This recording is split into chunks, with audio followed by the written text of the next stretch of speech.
Hello, Hello, this is everyone. Miss. Hello, this is Mr. Pig in Yellow. I'm with City Crusher, Alex Cat, and a Shield for Men, Hello. and we're basically going to rip more Marxists apart for their rubbish stance on men's rights and on gender issues. They're just incorrect. The delusional stance on these issues. So we're just going to rip them apart and look at a couple of videos. And Marxists have got a real blind spot when it comes to the criminal justice system. Like they're aware of racial differences and discriminations against black people, but they seem to be totally unaware of how men are treated by the legal system. So Well, they don't want to hear it. They don't yeah, want to they're hear it. hypocrites. Yeah. Yes. Yeah. Yes, because the way the legal system treats men, it far outdwarfs the way that it treats race, and we're Yes. going to prove that. Yeah. Yes. Yeah, it's fairly obvious that Marxism is infested with feminism, and it just makes the whole movement useless because the men are the majority victimized by the criminal justice system and by discrimination, and also most exploited by capitalism. So Yes. if you ignore men's issues, you're also ignoring workers' issues, you're ignoring issues surrounding mass incarceration and things like this. Well, Shield, they're one and the same. Men issues and worker issues, they're the same people. Right. I've Right. just had an insight. I've just realised something when you think about it. So the bourgeoisie exploited the proletariat, right? They extract the surplus labour, value from the surplus labour, right? Okay. hmm So when you think about it, so you're a bourgeoisie factory owner, you're exploiting the workers, okay?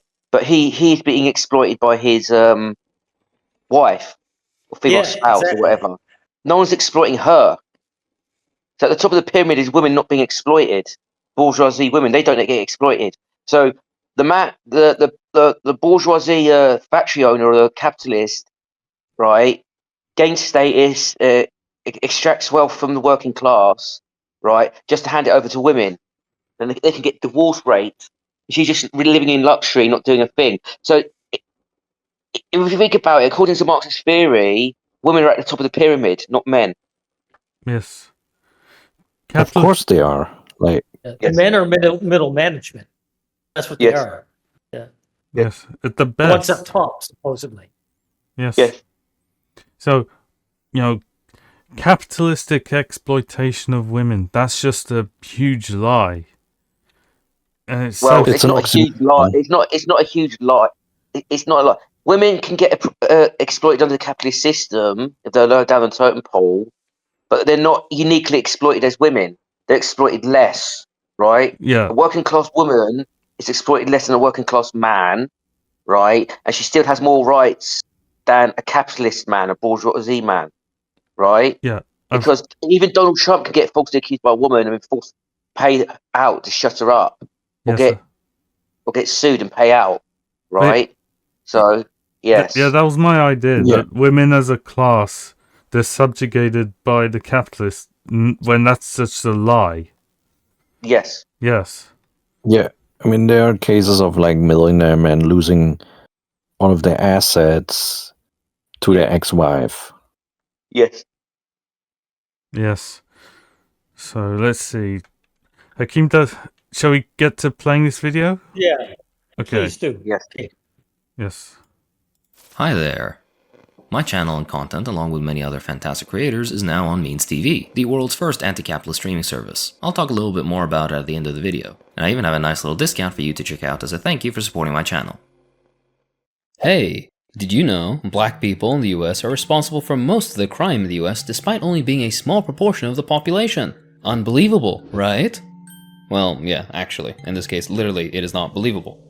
This meme is built on a falsehood. The 13-50% haha so funny nonsense has been a staple of modern anti-black racism in the US, so let's break it down and see why it is nonsense. Pause. Yes. Okay, there's a worse one being thrown around by feminists, right? Yes. Which is even more disgusting. 99% of all sex crimes are committed by men. Yes. That's a feminist one. So the feminist memes are even more extreme and unbelievable than the racist ones. Yes. When you think about it. Yeah, Yes. yeah. Especially since we're on YouTube. And I can tell you guys now, you know yourselves, on YouTube, there's countless videos where women are committing crimes or doing heinous things or being caught with underage boys constantly, all over YouTube. So people just know this is a lie, right? Yeah. And I people. want to say something. Yes. I want to say something as well. So, even when it comes to these racists, they're mostly going after black men. Yes, right. Yes. We all know that a lot of these racist guys end up if they can't get a white woman, they will go for a woman of color. Right. So In the end, a lot of racists, they disagree with the feminist claims of male violence by just going, now show the results by race. So they validate the feminist claims, but they want to turn it against black men. Yes. the thing is, they do turn it against black men because in the end they're always male. You can't escape your gender with your race. That's the sad part. Yeah. Yeah. All right. We'll continue. Known as the 13-50% meme, it's a statistic wielded by racists that claims that black Americans, who make up just 13% of the population, are responsible for 50% of violent crimes. This sounds damning, but only if you don't think about it for more than 5 seconds. The stat is pure bullshit. The truth regarding crime is far more complicated and interesting, and it's very important to firstly note that crime statistics in the US don't really reflect who commits crimes, but rather who gets policed, arrested, and ultimately targeted by a centuries-old oppressive system that has adapted to these shifting attitudes towards being an overtly racist ghoul. Yes. This meme originated from FBI crime reports, specifically the Uniform Crime Report and National Crime Victimization Survey.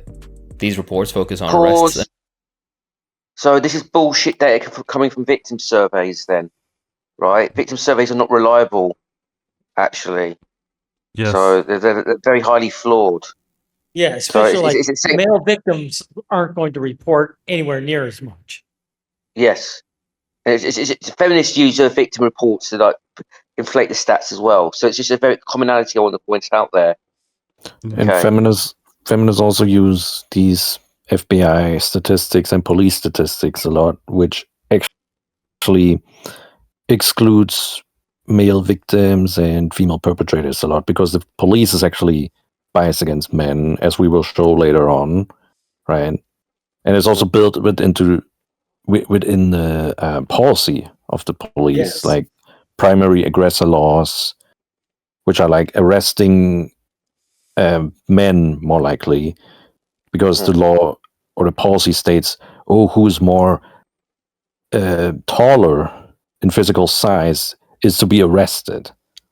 This is obviously discriminating against men structurally. Yes.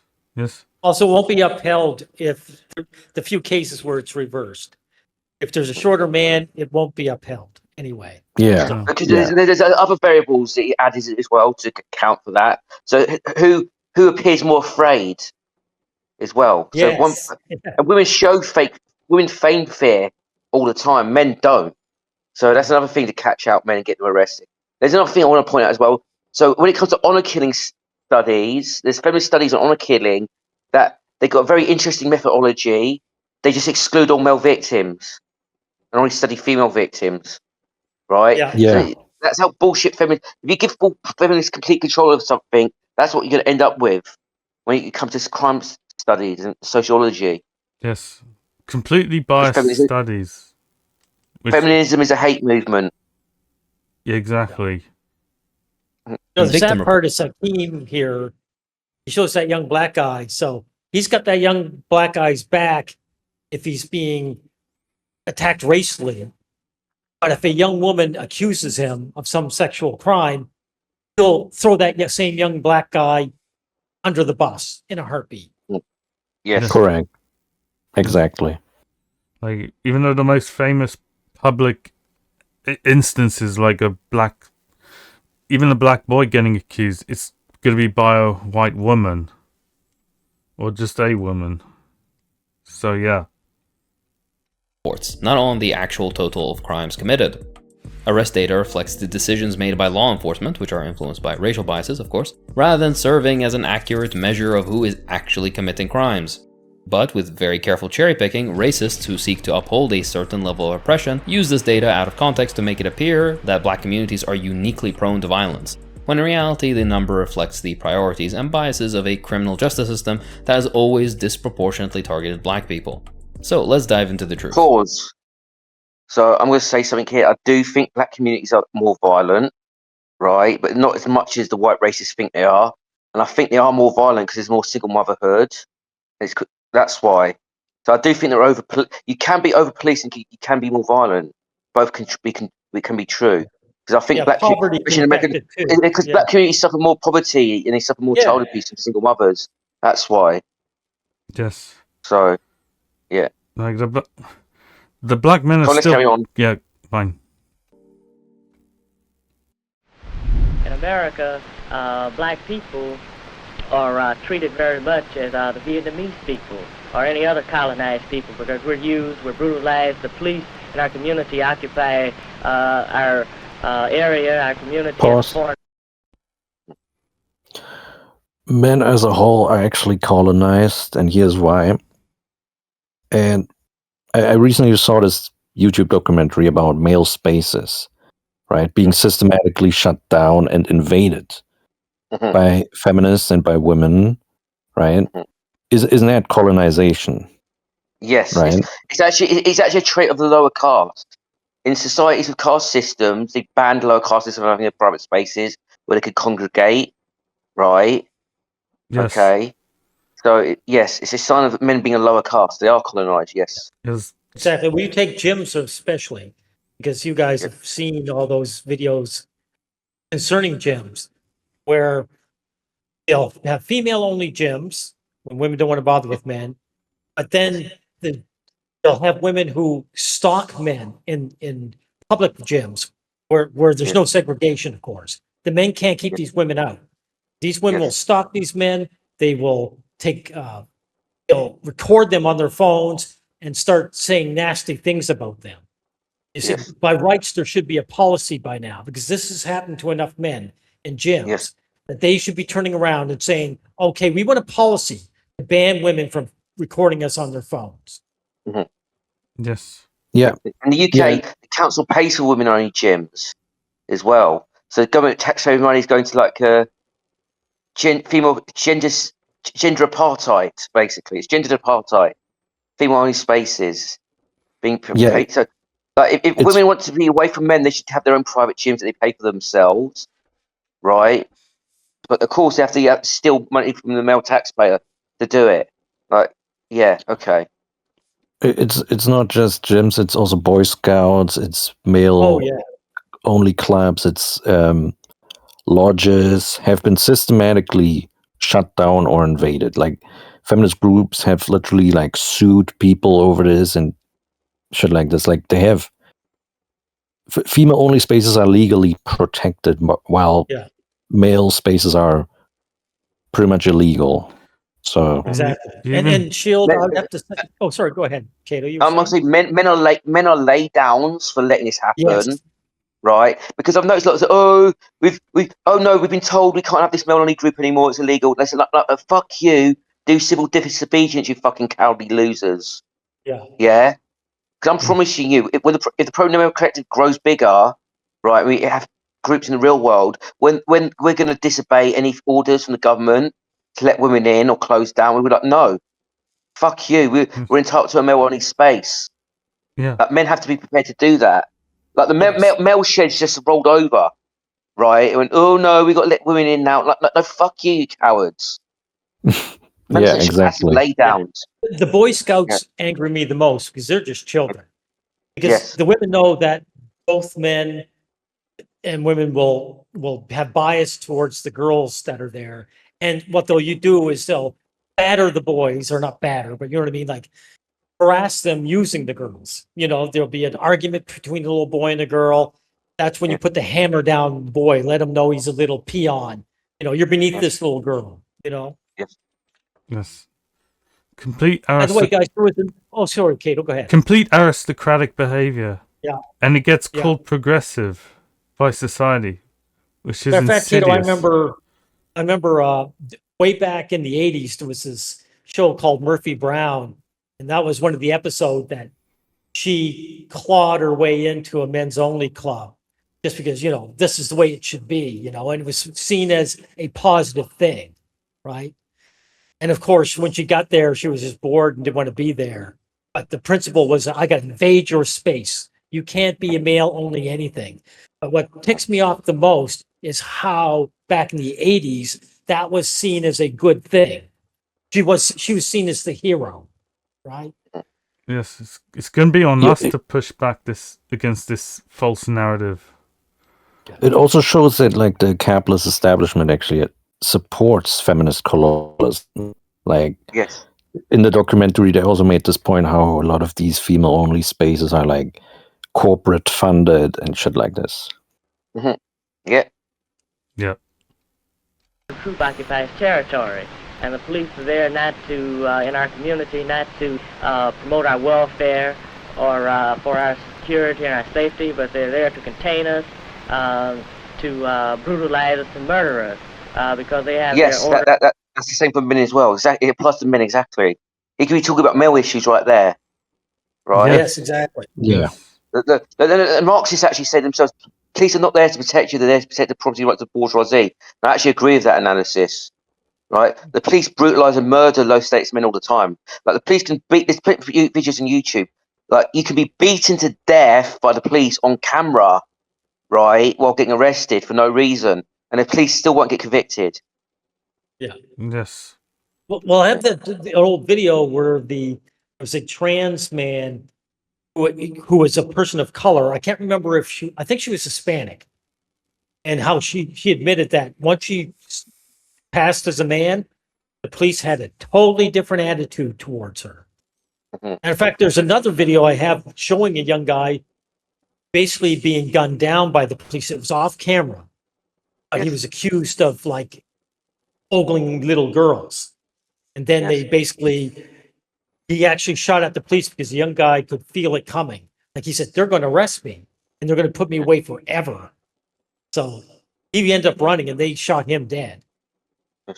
Yes. I also remember seeing a video where an autistic man or mentally ill man, he was too long at the restroom in a McDonald's or something, or like Yeah, I remember fast that food one. restaurant, Yes. right? And then cops arrested him and they beat him, right? They beat him very severely, and he ended up dying, and he didn't do anything. Like that was just senseless. Sadism. Well, the thing Not is too. senseless, it was Yeah, sure, sadism. go ahead. Yeah, thank you. Yes. Thank you, LG, because I think I remember that one. I believe I've seen that one. And he was so obviously not right. Mhm. And that they could see that something was wrong with him. So because they wanted to hurt him, they used that as an excuse. Right. Makes And me, by the way, go ahead. LG. He should have been in supported housing or something. Community Yes. should do something to look after people like that, not just let them rot on the streets aimlessly. It's disgusting. yes. Yeah. Makes me disgusted that right wingers claim that we're in a sensitive society now. When this brutalization is just more open now than previously, yeah. And also shield in that case, the young guy wasn't really resisting arrest, which they claimed, but they would ask him a question. He was too autistic to answer it properly. So they were acting like he was resisting them. He wasn't cooperating. Yeah, they dragged him out of the restaurant and just treat him like a criminal, and No, they beat him didn't treat down. him like a criminal. That's not the point. That's not criminal. They didn't treat him like a criminal because you're not meant to beat criminals to death, right? They were the criminals, and he was the victim. They acted like criminals. Yeah, you're not meant to beat criminals to death. It doesn't matter who you're arresting, right? It doesn't matter if you're arresting Jack the fucking Ripper or Adolf Hitler. If Adolf Hitler came back from the dead, right, the police are not meant to like beat him to death. They're meant to arrest him and take him to the police station so we can prosecute him for his crimes. They haven't committed, so it doesn't matter if they're a criminal or not. That's always an irrelevant point. I always like to make sure that it's relevant, right? You're not meant to beat criminals to death, right? So Yeah. they beat criminal men to death when they don't need to, right, for excessive force, and they beat innocent men to death as well. No one should be beaten to death by the police. Police can restrain people easily because they outnumber. If you outnumber someone, you can restrain them, right? You can cuff them and restrain them, right? So yeah, sorry. Shall we carry on? Yeah, let's carry Yeah. on. To do so. In the United States, African Americans and their communities have always been treated with systematic surveillance, suspicion, and violence from the American state. Starting from slave Yeah, patrols to that's keep men. slaves Yes. in line Yeah, to carry Jim on. Crow laws and lynchings, simply existing in the US as a black person was a Hold danger it. to Look at the shield. Look at this. They've got a black woman when it's not a photograph. This is a drawing. So how many black women do you think were being lynched? Right. Not Yeah, many. terrible. It's probably a drawing based on an event before, right? But it's the outlier event, isn't it? Yes. Yeah. Yes. Yeah, most blacks that were lynched were black men, Yes. and they were often falsely accused by white women, Yes. and there were even feminists and like suffragettes or early feminists who were calling for that, like racist feminists. Forget who the exact name of that feminist was. Was it Elizabeth Cady Stanton? She said, like, you know, Yeah, but Cato, to- they're not the real feminists, man. Every time one Yeah. of these feminists does something terrible, they're not the real ones. You know? she's quoted saying, no, to protect women's dignity from these beasts, lynch them Yes. 1,000 times a day, if that's what it takes. Like, real progressive feminists there, right? So, yeah. on safety and life. In the modern era, the streets of black neighborhoods are patrolled by military-style police, similar to occupied territories and war zones. Schools are much the same, run like prisons.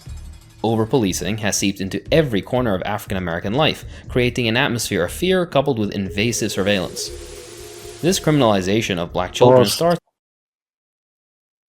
So surveillance is more against men. That is a fact. Feminists are pushing for surveillance, actually, like the online verification that feminists push, that is against men. That is policing men. Okay. Yes. There's anti-staring laws in the UK. That is surveillance of men. That is, basically putting a target on men, treating him as always a suspect, right? Yes. And Black- boys are over disciplined in schools as Yeah. well. Yeah. Yes. Gentlemen, was there not a case of a country removing the doors of bathrooms, boys' It bathrooms? was the UK. It was the UK. Yeah. It was the UK. Oh. Female teachers doing it. Yes. Yes. Complete Now, humiliation that's the ultimate ritual. surveillance. Yeah, exactly, Yes. Cato. That's the ultimate surveillance. Yes. If males did that to young children, they'd be called pedos. There'd be a witch hunt for them because the teachers are female. They get away with it. Yeah. Basically, it's a good thing I'm not a parent actually, because to be honest, I can't really say what I'd do to teachers if they treat my boys like that. To be honest, I can't say. You know what I mean? Yeah. Yes. I wouldn't be laid down like most parents are. Yeah. And the thing is, a lot of misery that black children go through is due to single motherhood as well. This won't be mentioned. Yeah. Yes. And there's a reason why as well. And there's a reason why schools are becoming worse as well, because it's female teachers as well. They're going along with this. It's any system that's females run become more authoritarian, draconian. And female teachers are like drugging boys up as well. They've reduced actually physical playtime, which is done out of spite for children in Western schools. Right?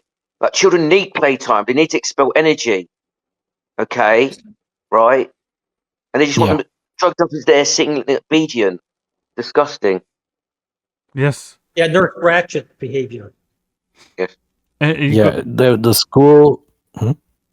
you got to think of how much are black women orchestrating this system where black children go to. So yes, black boys in particular. Schools are very hostile environments to boys. Like very, like they Excuse get me. Go they ahead. get more called into the principal's office. Disproportionately, also get like corporal punishment in some states in the United States. Right? They still have that, and they also drop out at higher rates. Right? So there's like a more punitive approach to boys in school, way over the top. Get Right. expelled more. Yeah, Expelled's different than drop out as well. They probably drop out more, but they get expelled more. yeah. That's what I meant. That's what I meant, Yeah. basically. Yes. Yes. in the classroom. Teachers and administrators view black children through a lens of racial stereotypes, treat them as suspects, and act like prison guards without these kids doing anything wrong. This is mostly male students. Yes. Actually, there's instances of like I've seen it, like female black teachers phoning the police on 6-year-old little boys acting up and they cuff the boy. Like those teachers deserve. I can't really say what they deserve. Yeah, You've got the ultimate scumbag to do that. Like Ultimate fucking scumbag. they deserve. Ultimate fucking. The power differential between the teachers and the boys and the police is fucking disgusting. Disgusting. It's torture. Actually, it's torture. I saw a clip where that's what they were doing. I think you actually gave Yeah. to me, where there was Yes. just a little boy and he was being handcuffed by the police. And the fact that a policeman would do that to a child Yeah, makes telling my you, blood Evil. boil. I'm telling you, the police are Evil. scum. The police are fucking scum. The police are fucking weirdos. Most of them, they're scum. Most of them. Yeah. They're not there to enforce the law. They're weirdos. They're fucking weirdos. I promise you that now. They're fucking weirdos. The police are like one of the biggest dangers to children. I tell you that now. Right? Like, It's single mothers. It's mothers first, and it's police, men and women second as a group. Most dangerous to children. Police are fucking weird. They're fucking weirdos. Sorry, I'm getting angry thinking about it. I know. Yes. Biases lead to a self-fulfilling prophecy. Students who are labeled as troublemakers are treated as such, with some internalizing these expectations and acting accordingly, essentially being punished for things imposed on them. Legal scholar Jonathan Simon coined the term governing through crime to describe the way schools and social institutions treat children like criminals before they even commit a crime. The very structure of schools, from metal detectors to constant surveillance, mirrors the environment of incarceration itself. I was standing outside for a long time. Pause.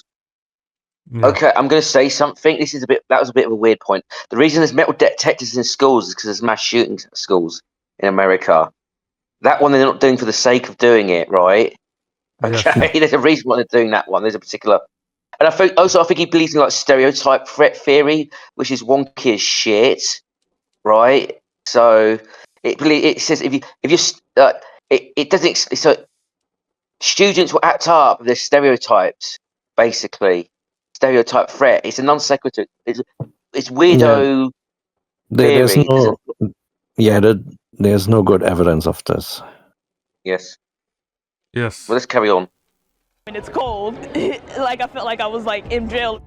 This turns schools into breeding grounds for future inmates precisely because minor offenses are treated like violence, which will use jail and prison as the remedy. So it should come as no surprise then that black children are 3.5 times more likely to be suspended. Yes. It's black boys. Yes, it's boys. It's boys. Yeah. All the photos. Yeah. Yeah, these photos, they're of boys. The ones, especially the ones getting punished.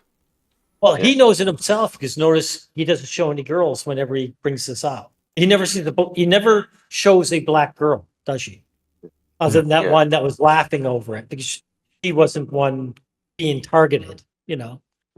Yes.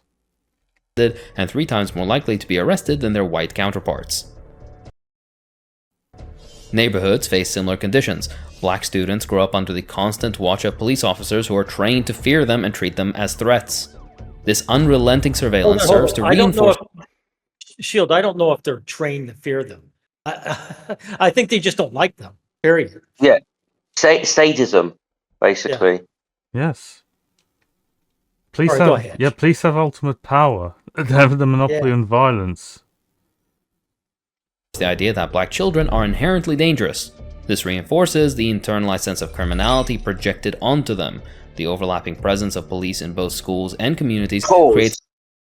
You don't internalize a sense of criminality projected onto you. What the fuck? That stereotype threat bullshit. That's wonky as fuck. That's not how it actually works. So there's some wonky, like weird, though left wing stuff in his analysis. It's Freudian psychoanalysis nonsense. Yes. But the thing is, the only point where, like, if I'm charitable, that I could give him here is like an environment that constantly views you with hostility. That's gonna like make you more depressed and winds you down. Yes. It could makes also you angry. Yes. Yeah. So, but this, you don't become a criminal based on that. No. It's more likely to drive you like into lower self-esteem, and that can create a pathway towards poverty, maybe. But so the biggest vector to criminalhood is childhood abuse by single mothers. Yes. Actually, not stereotype threat. Yeah. That's why I don't like stereotype threat theory. Not because it's just not just because it's wrong, because it deflects blame from the real causes. Yeah. Also, I'd like to bring up the mate selection that goes on. You know, if you're a prim and proper teen girl who's doing well in school, you are going to be selected by the guys, but not the other way around. I think a lot of guys, they're in, especially junior high, high school, they see the writing on the wall. They're not doing well at school. The girls don't date them if they are doing well. And if they don't do well, they don't get the status to get them later on. It's a Kafka trap, right? So there's this incentive to become criminal. Yeah. To please the women in their lives. Yep. It's an environment where black children are never free from the watchful eye of the state or its institutionalized violence. Or from single mothers. Crime statistics in the United States do not reflect who commits the most crimes, but rather who is most heavily policed and arrested. This cannot be overemphasized. Pause. Yeah, so why do you then fall for feminist police or crime statistics then, right? Because this applies also to men. Men are more policed than arrested, right? Yes. So just apply it to men and it works out, but he never thinks like this. Yes. Because Akim's a feminist. Yeah. He's actually against these black men that he's pretending to be supportive of. His concern is performative. Yes. All right. It's performative support. Yes. It's performative concern. Yeah. Yes. He'll never get to the real issue. Over-policing in black communities drastically inflates crime statistics that are then, by a spectacular feat of circular reasoning, used to quote-unquote prove that African Americans are more prone to criminality. Black neighborhoods are subject to far more intense surveillance than white neighborhoods, which naturally leads to more arrests and prosecutions. This over-policing is not a reflection of higher crime rates, but of the biases inherent in the criminal justice system, which consistently over-target. Okay, I'm sorry, but there's some. Okay, areas with more poverty are going to have more crime, right? That's a well-known fact. Okay, so if black communities are poorer, there's going to be more crime there. Isn't that obvious? Yes. All right, so he doesn't seem to address that. Right. Okay. Yes. I mean, so this is a little bit. It is a little bit wonky. Yes. Like we can actually show one study that shows like that the male, the bias against men is greater than the bias against the racial bias. Yes. Right. Let's watch it. Let's watch this entire video first, then we look at some of the studies. Sure. Oh, okay. Sure. Against black populations. For example, in New York City, stop and frisk policies almost exclusively targeted black and Latino men, leading to wildly inflated arrest statistics despite the go. indisputable Yes. He said men. Yes. It's like, And you have graphs showing how Latino and black women do not follow this, right? Like, Yes. you know what I mean, Shield? You have them. Actually, let's look at that graph now. Actually, it's good to contrast Yes, it with this. please. yes. Exactly. Yes. Okay, so here we go. So the risk of being killed by police use of force in the United States by age, race, ethnicity, and sex.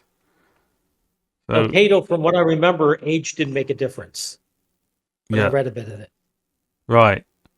So we'll just go down to the graph. So Yeah, please. Yeah. here it Men of all is. ages are hated equally. Yes. Yes, Yeah. I'm sure you can all read Jesus, this. you can barely see the females on the graph. Yeah, Yeah. Like Yes. the highest is African American, and Yes. the African American females are tiny next to the smallest graph, which is what? Asian Pacific. They're the Yes. smallest male demographic, and that they're still outstripping black women. Yes. There's just no Yeah. comparison. Yes. Yeah. It's just blatantly obvious that men are the discrimination against men is more severe than the racism. yeah. Yes. Lifetime risk of being killed by police.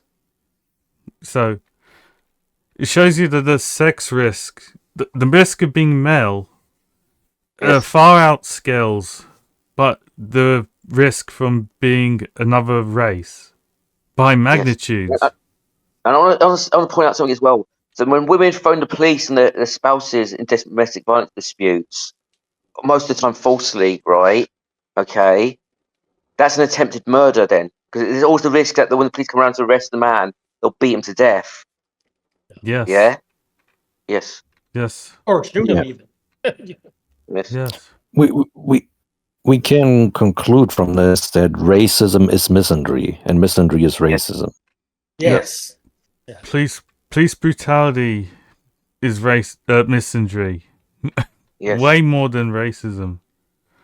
I guarantee you that if a bunch of immigrants came over to Europe and they were all female, they wouldn't be called immigrants.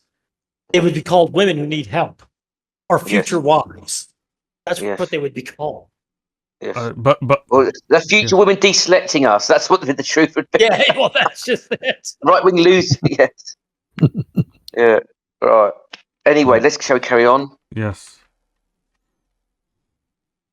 fact that they were no more likely to be engaged in so-called criminal behavior than whites.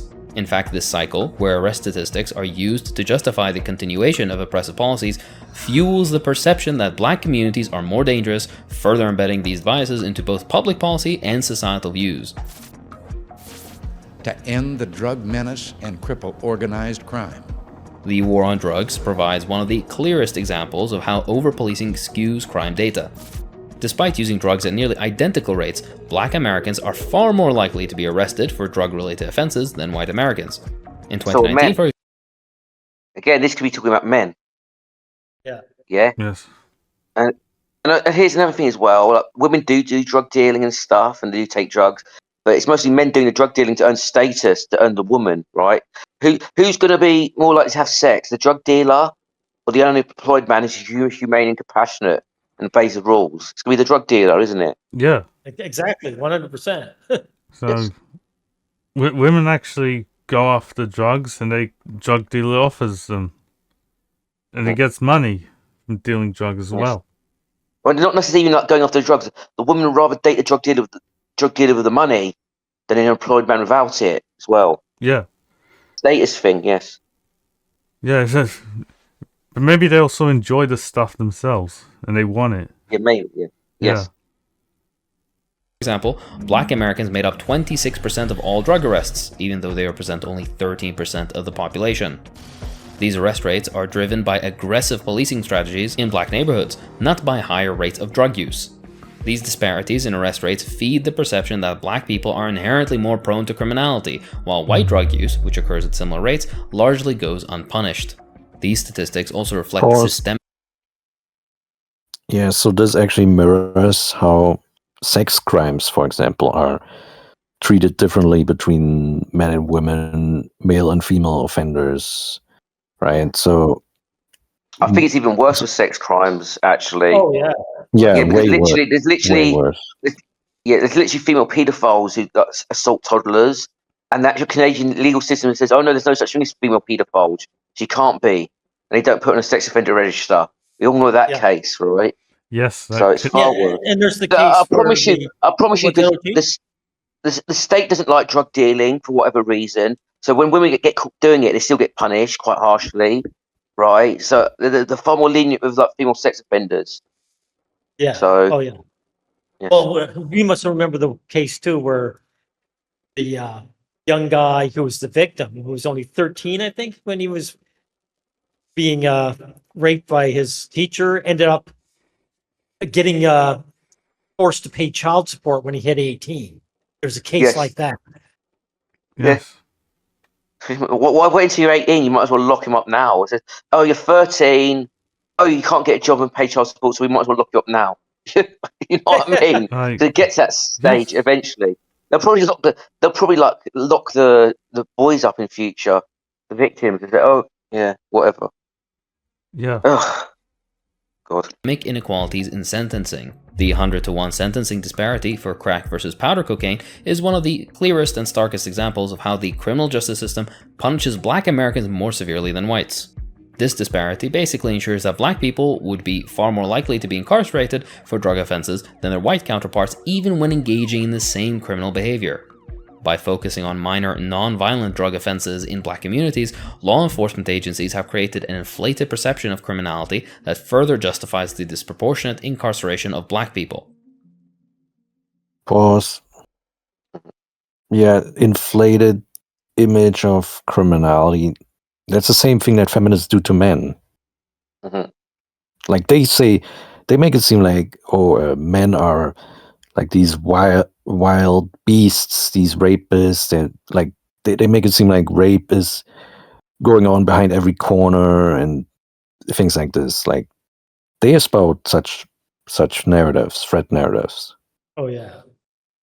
One of the guys, Overdrive, covered this in Temperance Movement, because that's the language shield that the women used to crack down on the working man who went and drank after work.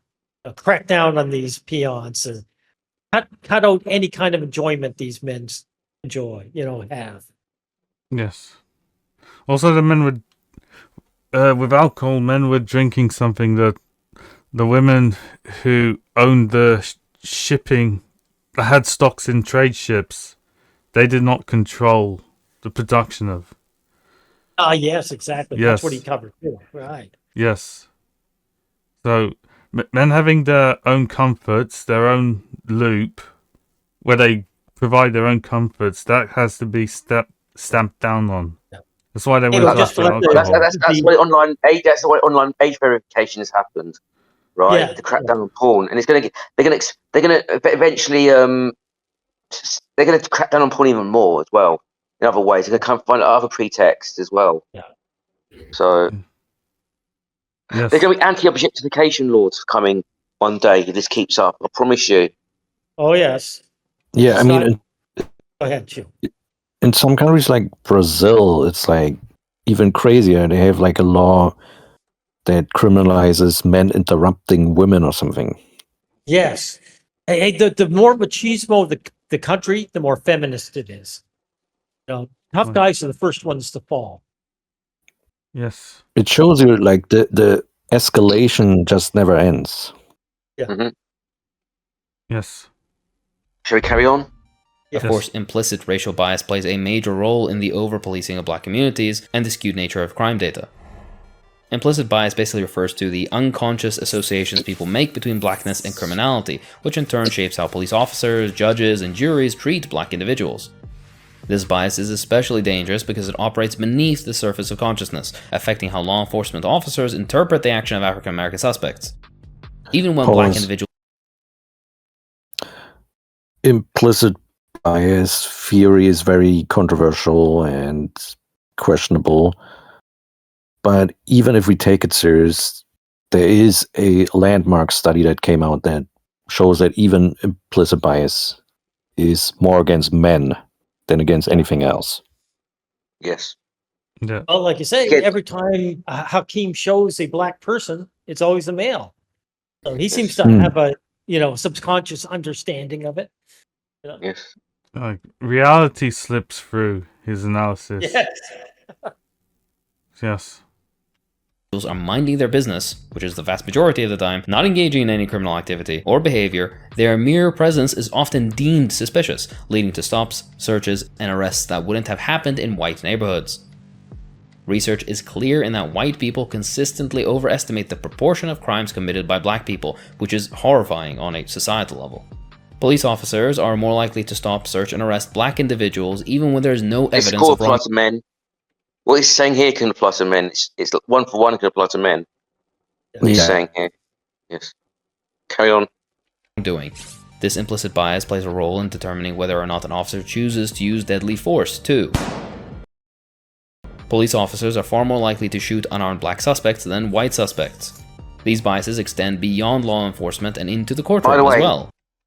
No one unarmed should ever be shot, period. Right? Because I was shocked to find out that if you're fleeing and you're unarmed, the police can shoot you if they want to in America. That's disgusting, basically. Yes. It's like America is purely a colonial state. It's just yeah. Divided by classes that can just dominate the lower classes. Black defendants are more likely to be convicted than white defendants for the same crimes, and when convicted, they often receive harsher sentences. Black inmates are less likely to be granted parole than their white counterparts, even when their offenses and sentences are identical. Wow. This disparity Pro-agent that's armed to the teeth. That's weird. Yes. Yeah. Well, that's death extends to sentence. capital punishment cases as well, of course, because the problem is systemic. Well, what's the gendered imbalance for like the death penalty in the United States? It's massive. It was like over 90% male, over I think 90%. it's like 95. Over Yeah, 95, something I like think. this. It's like a huge gap. Yes. So the gender The gap stats- is The stats Hmm? haven't been rigged either because the feminist people aren't that concerned. And the feminists aren't concerned, so they left the stats as they are. Well, you No. can't fake stats like that. That's the Anyway. other thing too. Yes, yes. Yes. Actually, no, feminists want that stat anyway. They don't want to fake it because they want to go, look, men are dangerous. That's why they get death penalty more. So they wouldn't fake that one. So if any group they perceive they like, a woman or minority is overrepresented in something, they'll go, oh, that's oppression. But when men are overrepresented in a stat, they say, no, that's just the way men are. They're more violent, they're more criminal. That's why they get arrested more, right? Or they're just idiots. They take reckless risks, blah blah blah. Yeah. the thing is there are studies controlling for crime severity and crime history and things like this, and they still Yes. find gender gaps between Yes. arrest rates and sentencing length and things like this. So Right, men if are I've run the treated. legal, sorry, Hmm? I'll let you finish. Sorry, my mistake. Men are treated way worse, even controlling for like what kind of crimes they do and things like this. Yes. Do you know what? If I ran a legal system, I would actually punish women more than men. I'll give them longer sentences, and I'll explain why. They're privileged, right? So they've got less excuse to commit crime. It's aggravating, right? If you're living life in easy mode and you decide to turn to crime, you've got less excuse, so you should get a longer sentence. Now I'm going to back you up Actually, on a video I happened to see, and I wish I had Yes. kept that one too, because it was a Yes. young guy who was I forget which Asian country it was in, but the young guy became a criminal because he was at a low IQ, and when his father passed away, if his father used to look after him, father passed away, all of a sudden he had no way to look after him. He couldn't get a job. He went to Mhm. crime. Then he got a girlfriend who was middle class, who joined up with him because she loved the violence, and she Yeah. encouraged him to become more violent in his crimes. She involved herself. She loved it. Yes. Like, it's weird. I always found it weird. Like, oh, he's a good, upstanding, upper class and middle class person in the community, like, right? Like when it's a posh person in getting in the court, they say that, oh, he's upstanding, respected by the community. Like, dude, there's less excuse then. That's always pissed me off in general when I see that happening in the legal system. It's like, dude, the upstanding, respectable. Why did he commit the crime then? Right? Weird. That shouldn't enter into it at all as an excuse. But anyway, let's carry on. Yes. Black defendants are far more likely to be given a death sentence, especially if the victim is white, a continuation of slavery-era mindsets. These disparities... That could be like... It's been shown that men get punished more severely when the victim's female. Yeah. Yes. We can even pull up a study on that. Like, let's do that now Want to then. do it Yes. then? Would you please do that, Yeah. Shield or Cato? Yeah. So Cato. which one are we looking at? it's one of Sage journals, one of those tabs. Yeah, this is one of the arrest disparities. Yeah. Wait, Oh, do we have too many of them up of the same thing? Is that it? No. I No, mean, go back we- one. I think it's on the right one. The one before. This is the right one, right? No, it's the one before. Sex differences in the likelihood of arrest. Okay. So here we go. So I'll read the abstract then. So yeah, yes, Shield. Shield. we don't need the full abstract, just controlling for offense seriousness and a variety of other factors. Logistic regression results showed that the probability of arrest for females was 28% lower for kidnapping, almost 50% lower for forcible fondling, 9% lower for simple assault, and 27% lower for intimidation than for males. Notice the assault, the actual like punching and hitting is very little difference, but the biggest one is the touching. And I just happened to see something on Twitter where the guy was dressed up as Spider-Man and some woman came in and touched his crotch, kept going. It's like, this is what burns me the most. It's like how women are just allowed to lay their hands on guys and nothing. And me guys, well, even more, I'm angry that when the men do it at all, they're criminals. They're put behind bars over it, you know? Yes. So yeah. Yeah. So Yeah, and this controls for offense seriousness, right? So even if the assault was the same, right? Exactly. So- Yeah, Shield, they were very smart in the way they did this. They're saying, we don't want to have, because someone could argue, oh, this offense is so much worse than the other offense, and that's why they got longer sentences. But they said, no, we're just going to make everything even across the board, Yeah. And then also this meta-analysis on arrest characteristics. Just go to that tab. We want to show like the racial bias. yes. It's actually smaller than the gender bias. So yeah, the Right. effects of suspect characteristics on arrest and meta-analysis. So here are the highlights. So black individuals were 1.40 times more likely to be arrested, and males were 1.5 times more likely to be arrested. Yeah, so men, the being male is more likely to get you arrested than being black. Yes. Exactly. Like that. So, but he ignores all that, right? Hakeem ignores all that, like, or leftists in general. Yes. Yes. So let's carry on. Cannot be explained by differences in criminal behavior. They are a direct result of systemic racism within the criminal justice system. Implicit bias ensures that at every level, from arrest to sentencing, black people face harsher treatment.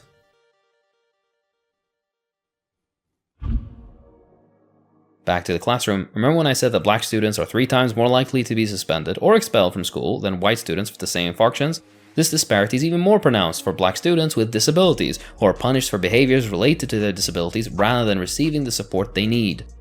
These Who runs disparities are... schools? Who runs schools? Who runs schools, Hakeem? Who fucking runs schools then? So it's saying that women are punishing disabled children then, Yeah. right? That is fucking evil then, isn't it, Hakeem? When Yeah. you think about it. Yes. Yes. Punishing disabled Yeah. boys. Yes. Yeah, I mean, the proportion of female teachers, what isn't it like 70 or 80% female? Yeah, it's probably going to be 100% sooner or later, or like 95 or Right. 99. They'll keep a few male teachers around as tokens, right? But it'll be like eventually be 99% at this fucking rate. Yeah. Yeah. Like, And also like, no, you finish.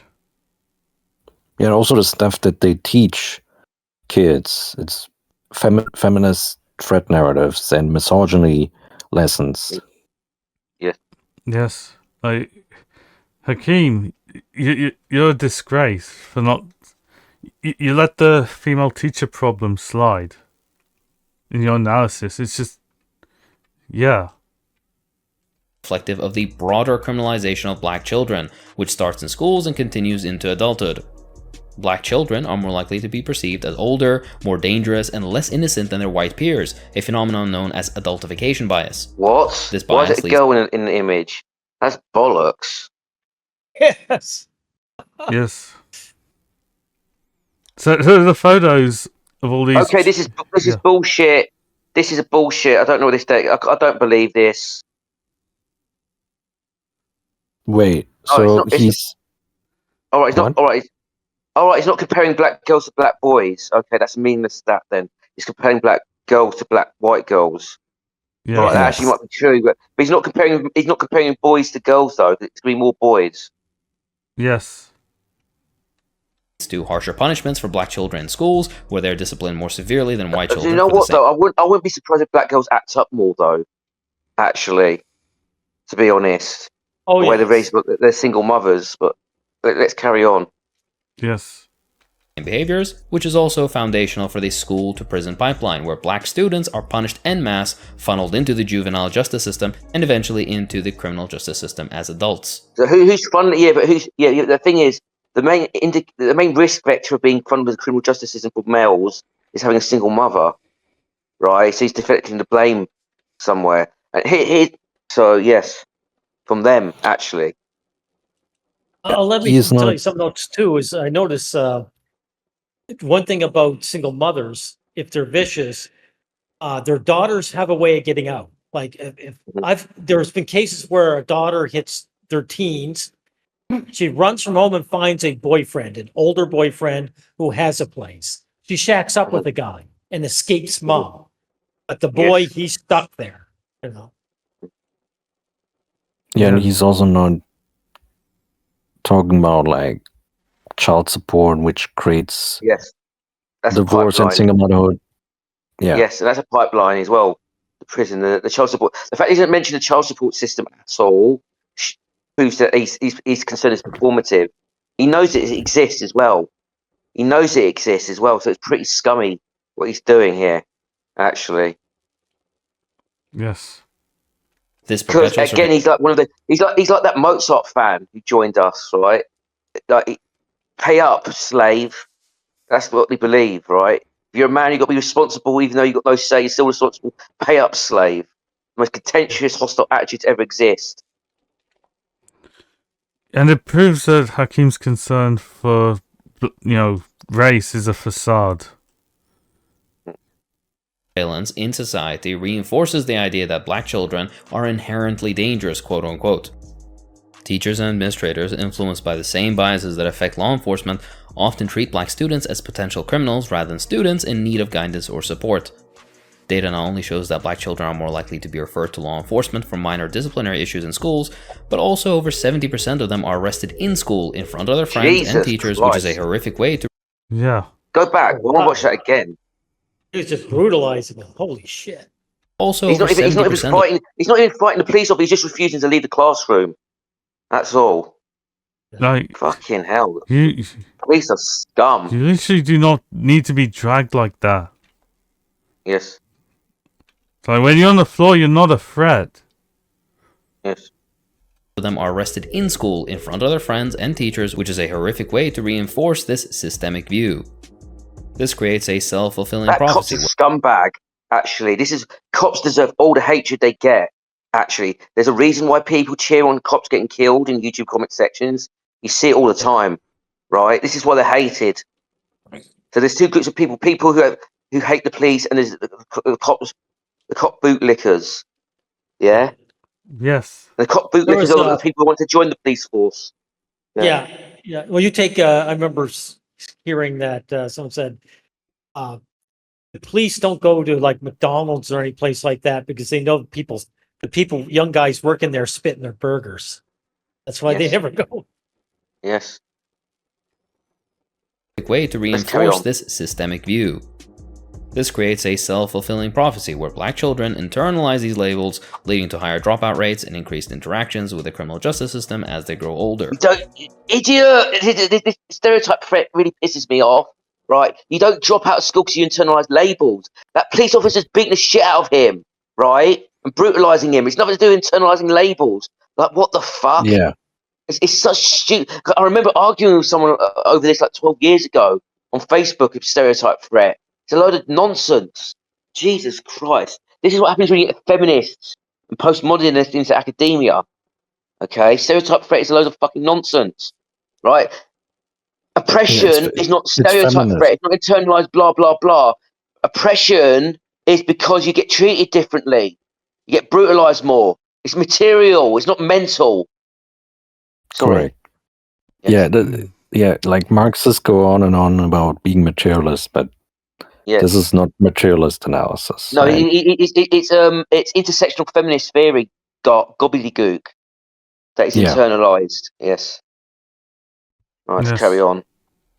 Once labeled as troublemakers or criminals, black children face a much higher likelihood of being funneled into the juvenile justice system and eventually the adult prison system.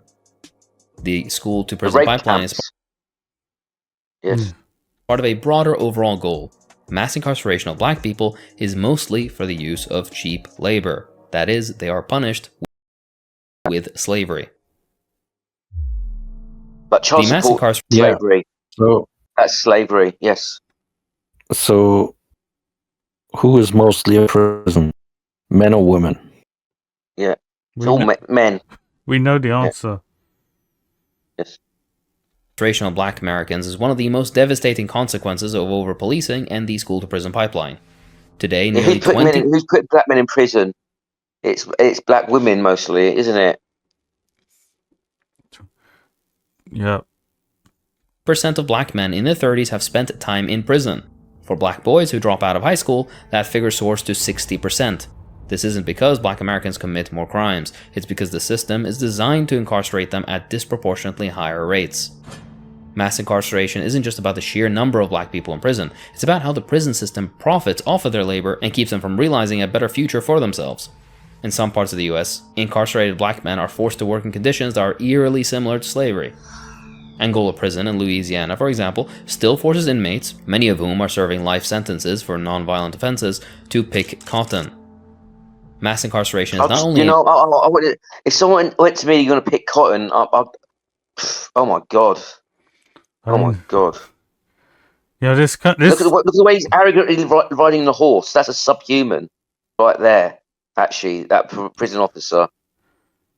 Is Yeah. that These men can't be dangerous. These men can't be dangerous because why aren't they smashing him over the head with that farming tool and beating him up? Right? They're so dangerous. They're just meekly taking the abuse and slavery. So the workers sent to pick cotton. So this actually shows you that from the Jim Crow era to today, American society hasn't really changed. No, it hasn't. Yeah. Like, Actually, Orwell mentioned that. Orwell mentioned Orwell. that himself, guys, about how they would bully around these impoverished guys who were constantly moving around, these homeless men. He said, if they're so dangerous, how come they're so meek and mild? How can, like you say, how could they be so controlled, so easily controlled, right? Yes. yes. It's like what this is a. Oh, by the way, another thing. Oh, sorry, go ahead, Cato. Go ahead. I mean, it's this is a slave colonial society. That's set things up this way. It never changed. It never changed.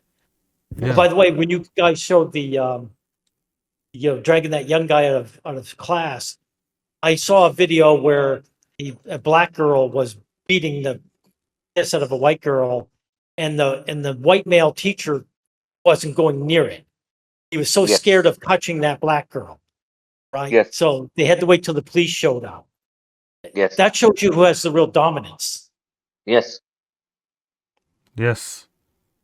Method of racial control, but also an economic engine that profits from the exploitation of Black Americans' labor under the guise of punishment and rehabilitation. Incarceration also has wide-reaching consequences that extend beyond just the prison walls. Black Americans who are incarcerated face barriers to re-entering society at every level. Criminal records prevent them from... do. This is men, basically. So men need status more than women, right? That's just a fact. That's not going to change anytime soon. So when you deny them status, that's putting them in the pipeline to suicide or destitution, right? It's meant to destroy them in every single way imaginable, right? When you make them unemployable, yes. Yeah, It's I mean, insidious. in the UK, domestic violence offenders or men who are accused of domestic violence perpetrators, they're put on a sex offender registry, right? Mhm. That makes them unemployable, right? Yes. Yes. Again, Shield, I want to mention again this video I have where the woman, I think she murdered her own children. I'd have to go look at the video again. But the thing is, when she was employable, no problem. And the employers were informed of what she had done, and they just said, we don't care. We don't care. So this, everyone's involved in this. It's not the prison system, but the average person on the street supports this. Yes. Yeah. I mean, also like false accusations of rape. Is he going to talk about that? Of course not. Yeah. Like, this is going to make men unemployable, right? Yes. finding employment, accessing housing, or participating in civic life, such as with voting. This system of punishment... Who has more? I don't believe any woman, even if they've been to prison, is going to struggle to have access to housing. I'm sorry. They'll get it one way or the other, right? Okay, so that's a male-only issue right there. Yes. Yeah. The only women who struggle with housing are mentally ill crackheads, basically, honestly.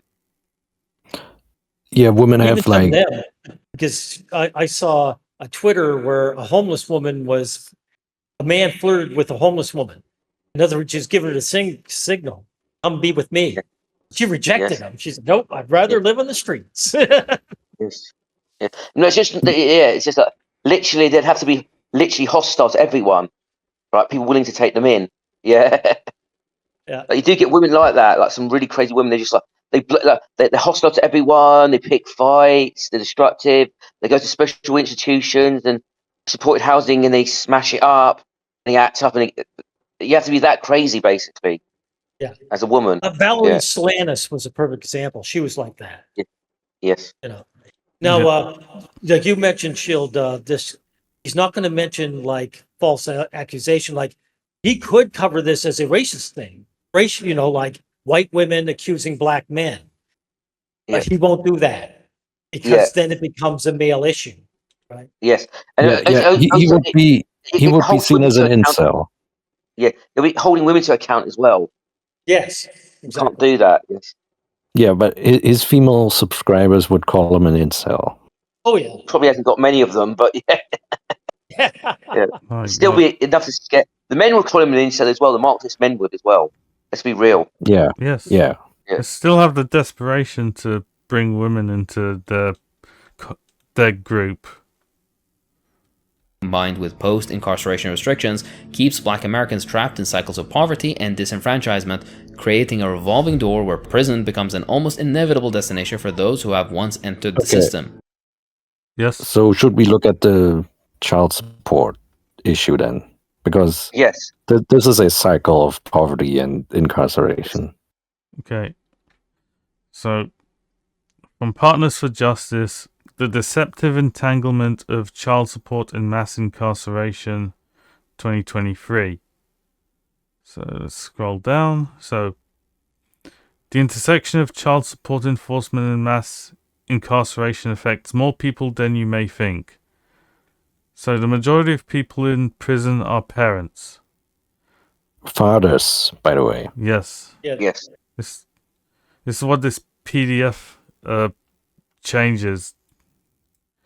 So, almost half of all fathers in prison have had child support obligations. And 27% of parents in prison have ongoing child support obligations, and 80% have unpaid child support debt. Fathers again. Yeah. Well, Cato, when I see like on YouTube, there are cases where rare cases where the woman is paying child support, but when they give the number that she's paying, it's chump change. It's within her means. So when she doesn't pay it, it's just like saying "screw you" to the father. But there was a video where the judge said, "Get a second job for the guy. Get a second job. Yes. It doesn't matter. Yeah, Yeah, go ahead. I can confirm that that's actually regular practice.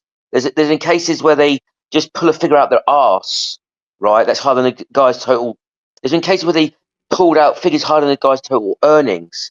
They tell them to get a second job, right? It's systematic. So they can pull any figure out they want from their arse out of spite. It's pure spite. It shows you how meek men are, actually, Yeah. right? Like not, In there's, fact, there's I no remember. violence done. There's Yeah, no go ahead. violence done to these judges by these men, right? Okay, so it shows you how meek beating down these men are. Yeah.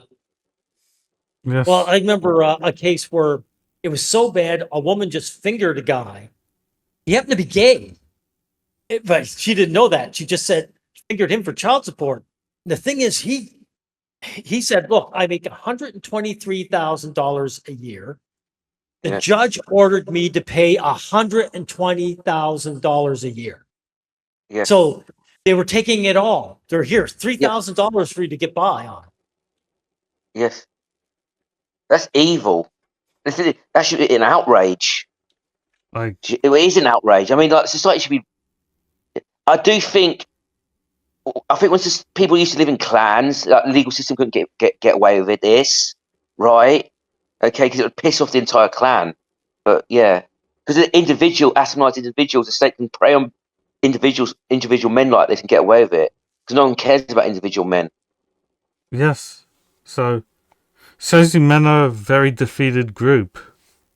Easily controlled. Yes.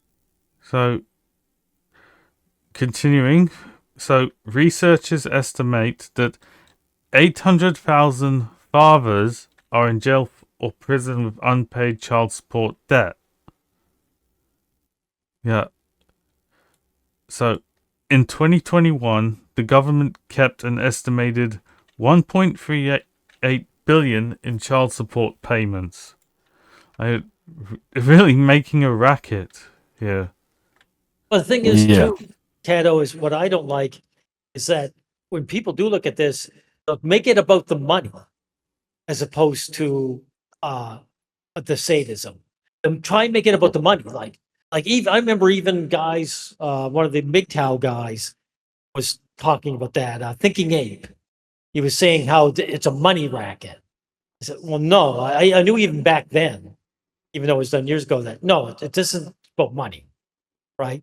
Yes. The money is a means to an end, but they're not Yes. making rich. If it was about money and strictly about money, you would Yes. see an equal amount of women paying exorbitant Yes. child support.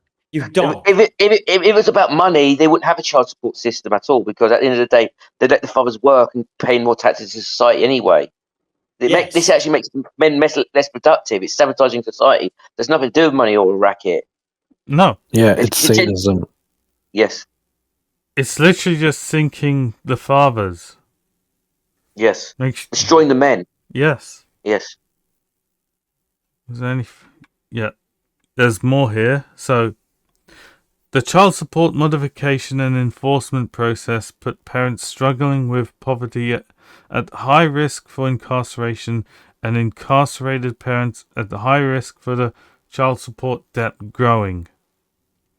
So, contrary to popular belief, most parents do not fail to pay child support because of refusal to pay. Most often, parents generally cannot afford it. Again, just talking about fathers. So, Yeah, and again, Cato, that's exactly, they can't afford it. That's done on purpose, as we've discussed. yes. Yes. Well, here's the other thing. This is how much lay down men are. The one I Yes. covered in one of my videos, the guy was happy because the child turned out to be his. Yes. And everyone in the comment section said, oh, at least it actually was his child. So they weren't even angry that he's being enslaved, or it was just like, oh, all I care is if another guy got a taste. That's all the child is not mine means. Is another guy was getting at my woman. So this guy doesn't mind being enslaved by his woman. He's just angry that the idea that another guy might have got some sexual release. This is what pisses Well, me off. no, yeah, but guys don't want to raise another guy's child either. To be honest, let's be fair on that. I want to be. The thing is, it wouldn't make a difference to me because did he get to have a relationship with the child or not? Yeah. Like, either way, all these, like, enslaved fathers are denied access to their children. Yes, they don't get to visit them or see them. Yes. Even do you know what these men, the posture says, oh, anyone who harms my child, I'll kill them. So that judge is stopping you from seeing your own kids. Why don't you kill them? Right? Fucking cowardly posturers. Yeah. Well, something, So, they will use their daughters as an excuse to kill a man.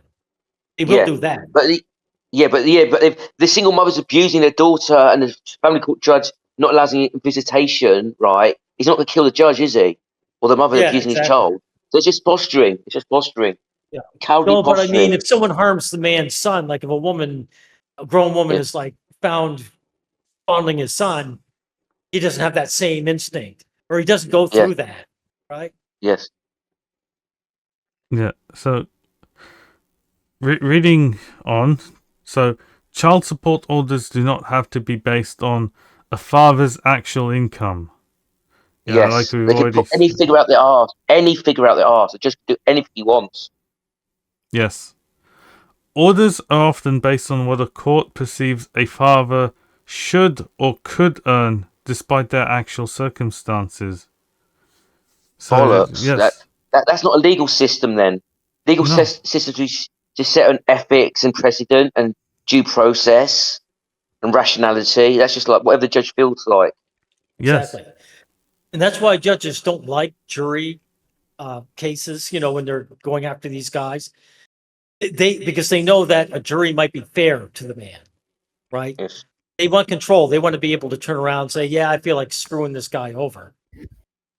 So, current federal guidelines allow states to take up to 65% of a father's income before taxes for child support.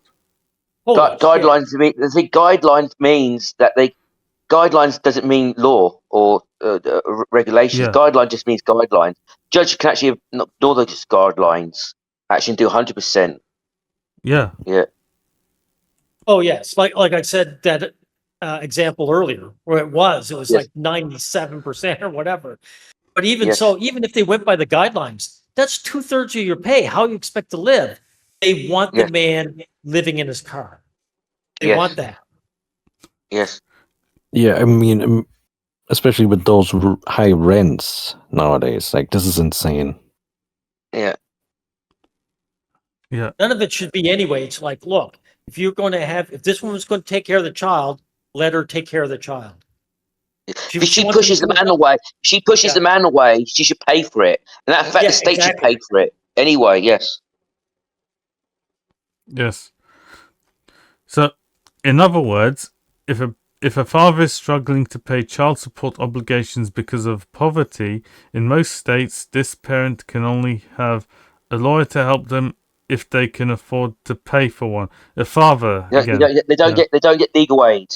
In other Yes, words, which you should exactly. do. because like, I'm sure mothers would just get legal aid no matter what. Like they can get. They do. They Yeah. do. They do.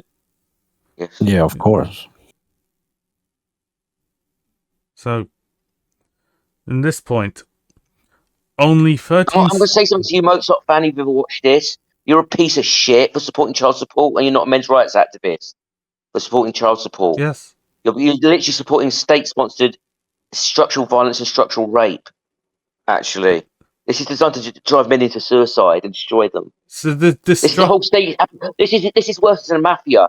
This is the whole state apparatus cracking down on a man and putting him in an impossible situation. Can you imagine the fear, anxiety that this puts men through?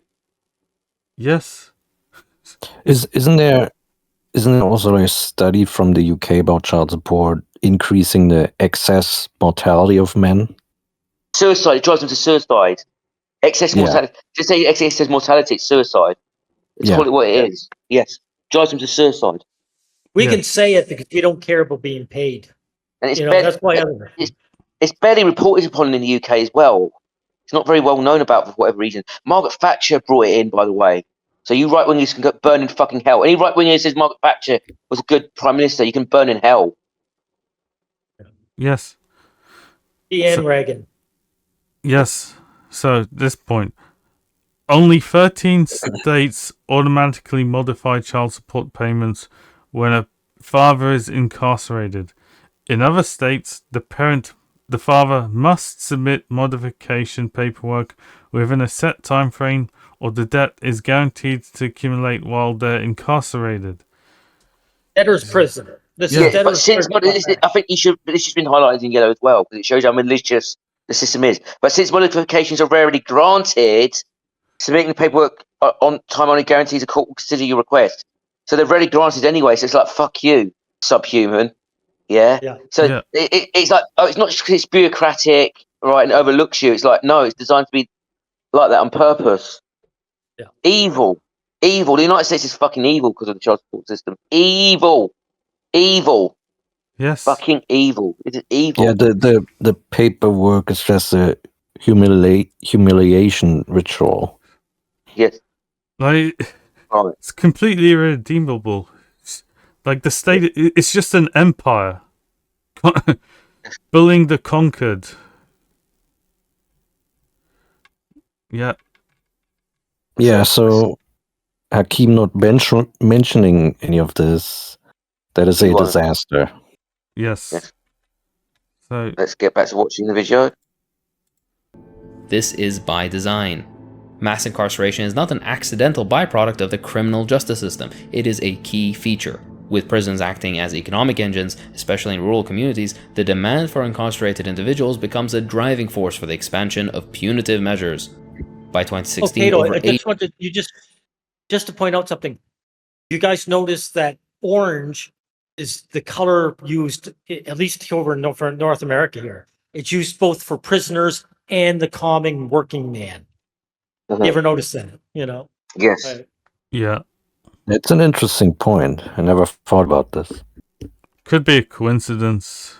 Who knows? It's about visibility.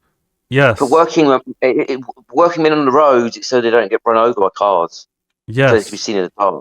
Yeah. But hold it now. I mean, they show prisoners in orange jumpsuits. Yeah, because they're more visible. They're more visible. If they're trying to escape out the prison in the dark, they're more visible. Yes. That's why they do it. Yeah, the orange color has a functional purpose. Yes. $80 billion Yeah. was being spent annually on corrections in the US, with much of this economic growth benefiting white rural areas that have room for large prisons while decimating the communities the inmates are taken from. This structural entanglement between incarceration and economic interests... Why is a cage like that? Like, let's look at it. Why is it like that? That's designed to humiliate them. Yes. Degrade them. Yes. Yes. ensures that the system persists even as it devastates black communities. The relationship between poverty and crime should not go unsaid. It is well known to be a vicious feedback loop, and this is especially true for black Americans. Systemic racism in housing, employment, education, and public services has historically prevented black Americans from accumulating So men are being denied unemployment and education now. Women are pushing men out of the job market. And again, men need status, women don't. Right? Yes. Yeah, Yes. and also women have better access to housing, Yes. both formally and informally. Yeah. Sorry. Yeah. Also, she'll retire earlier. Matter of fact, my doctor, I had a female doctor, and she dumped us eventually because, you know, she's older and she said, who cares? I don't need the stress. Mhm. You know, male doctors don't have that same, you know, that same, what do you call it, privilege just to make things easier on themselves. But, you know, this is a pattern in Hakim's video. So, you know, all this oppression of race, it's oppression of men. More Yes. so, yes. Yeah. And he doesn't Personally, point it out. Yeah. accumulating wealth and escaping poverty. This has resulted in concentrated areas of poverty, often in inner city neighborhoods, where economic opportunities are scarce and crime becomes a byproduct of these conditions. African Americans are systematically discriminated against in housing opportunities, employment, pay, loans, education, and so much more. Policies like So redlining and literally, you get women being put in giving courses and diplomas and grants and education that men don't get, right? Yeah. Okay, you get women getting employed over men now, right? Getting Yes. pushed out the workplace. Yeah, Well, for a long time, matter of fact, about 10 years ago, my sister, her husband, he has children before he got together with her.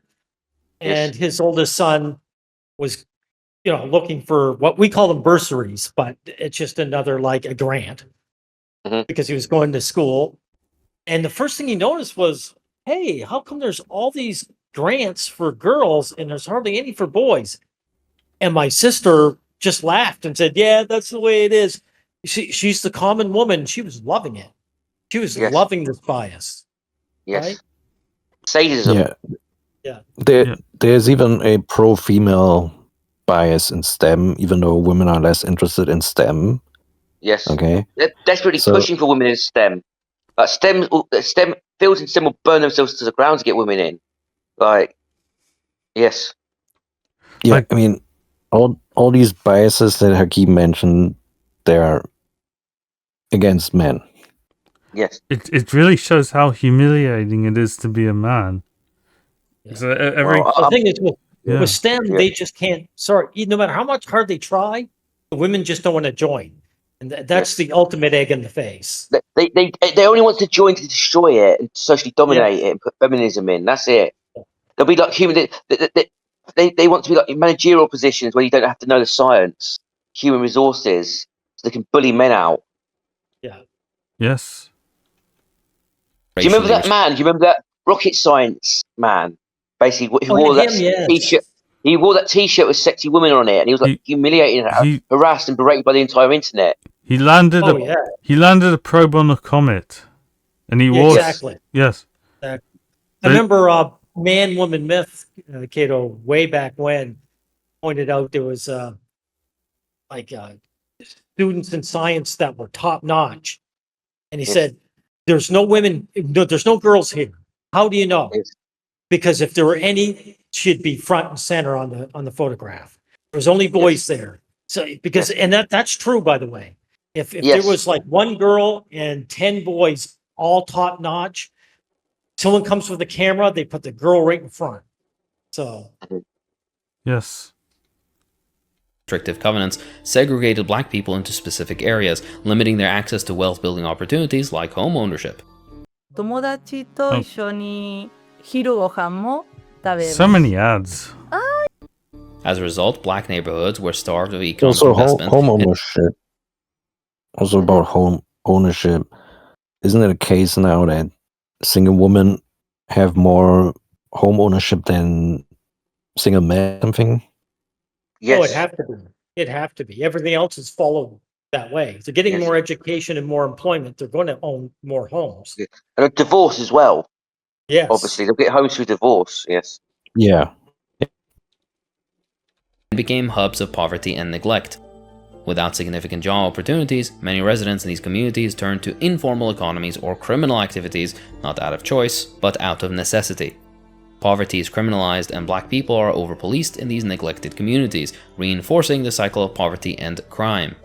Data shows that over-policing these impoverished areas fuels the cycle of poverty by further stigmatizing those arrested, limiting their ability to realize their full potential, or any potential for that matter.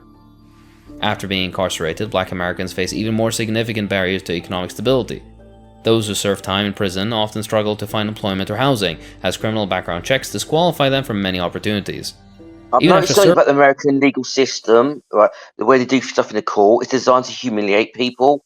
Like in the British system, you're allowed to put in even your remand, they give you a suit back to put on for a court appearance. They don't seem to do that in the American system, right? Like keep them in the orange jumpsuit and keep them cuffed in court, as well. That gives the impression in all the all the bystanders that he's just guilty, just from the clothes. Yes. Yeah. Serving their time, formerly incarcerated black individuals continue to be punished by a system that denies them access to the tools necessary to break free from poverty. Former inmates face an unemployment rate of nearly 27%, making it I want to explain another thing about poverty as well. Poverty is caused by women, single mothers and women breaking up the family unit. Like, the biggest chance not to be poor is to be born into a rich family, right? Okay? And like, so removing family support networks and groups, right, and atomizing them creates more poverty. It's obvious when you think about it. Yes. Yeah, like children without a father, especially boys, they have worse educational outcomes. They have worse job market outcomes later on. Like all kinds of metrics go down when you remove the father. Exceedingly difficult to reintegrate into society and avoid returning to prison. Discriminatory housing practices like redlining have become instrumental in creating the ghettos and impoverished areas we see today. These neighborhoods, which are deprived of basic services and are over-policed, leads to higher crime statistics, further entrenching the idea that black people are inherently more criminal, which is nonsense.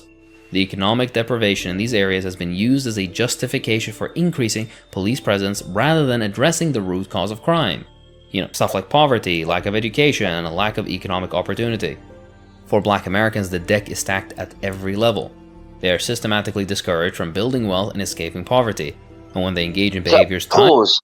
If men are being put in child support debtors prison, right? Okay, like fathers are more productive in general because they're the ones that get selected by women. Women select for productive men, economically productive men, right? So when you destroy them, right, economically, because that's what child support prison does, right? It's going to destroy the economy as a whole, right? It can't be for. You see what I mean? How it's not for profit motive.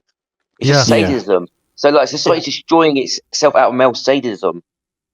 Yes. This is a society that's just so hateful towards men. It just wants to see them destroyed, even if it destroys itself.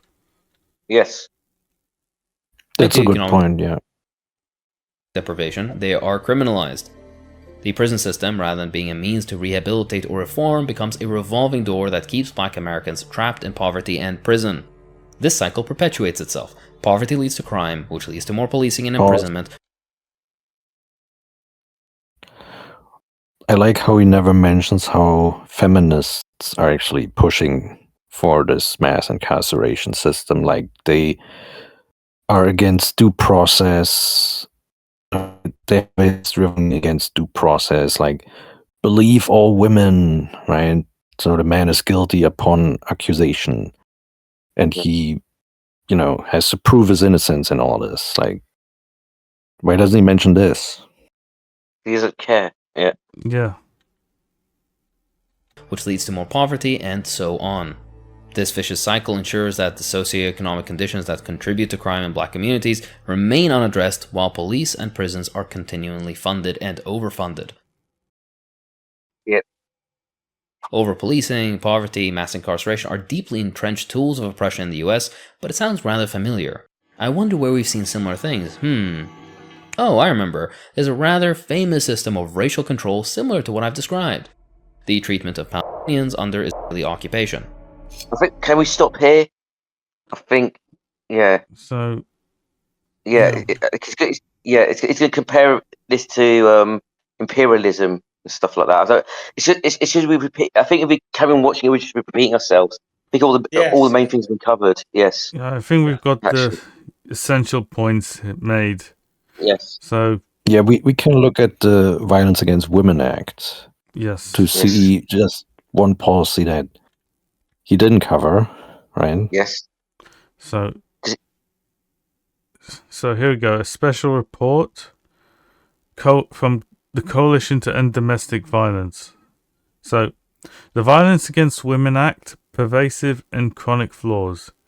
That's a good. There's no flaws in the act. It's doing what it's designed to do. Right? It's like saying that Nuremberg laws by the Nazis, right, had flaws. No, they were meant to crack the skulls of the Jews and kill them, right? So yeah, Yes. That's because everyone approaches feminism as if it had good intentions. well, it's just a gotta mistake. Can't just Yeah. It's just a well-intentioned mistake. Yes. The flaw of the Violence Against Women Act is that it exists. Yes. That's the Yes. flaw. It's Yes. just evil. Yes. So let's If carry you look on. at the list, Cato, down here, when you bring it up, we can just look at the list of it and it says it so quickly, easily, right? Oh, I see you've got it highlighted. Go ahead. Yeah, so so here's the highlighted bit. So VAWA, Violence Against Women Act, it reinforced and expanded the get tough on crime narrative that pervaded American society during the 90s, a sentiment that gave short shrift to due process and the presumption of innocence. So that ties into the presumed guilt of black men. This is from And men, feminists, yes. Yeah. And men the in narrative total. eventually spurred the enactment of about 1,500 domestic violence laws at the state level. That's insane. Yeah. Actually, Oh, not one yeah. single law of this was needed. Yes. Yes. I don't really believe in domestic violence laws at all, like in the olden days. I'm sorry to say, because at the end of the day, people in relationships with someone who's violent, that's on them. Like, to be honest, if a man's I have sympathy for him now because it's systematic bias against them and institutional violence against them. But in a neutral system, if either sex was in a violent relationship with someone else, that's on them. I'm sorry. Yeah. So anyway, let's. Yes. Well, it is blowing up in their face a bit because, again, I'll watch the female crime videos, and a lot of them have women who slap their husbands or whatever, and they were actually putting them behind bars. They were actually charging them. Yes. Because it can blow up in their faces because people think they don't realize, hey, this is a feminist law and I'm supposed to only crack down on the men, Yes. because they're always, given this bullshit that it's about equality. So they Yes. actually sometimes punish the women, right? Yes. Oh, don't worry. There's ways around it. They just. Yeah. That's again. They changed from mandatory arrest to primary aggressor to only arrest the man. That's how they fixed that. Yes. Yeah. So here's another highlight. So from ideological basis, power and control.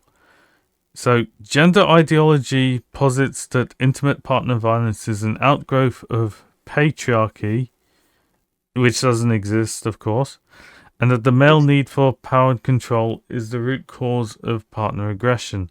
That's not really an explanation at all. It's basically saying that domestic violence by men exists because they're evil. Yes. Yeah. Yes. That's the translation of that. Yeah. Yes. This formulation cannot account for the well-documented fact that over half of all partner abuse is female-initiated.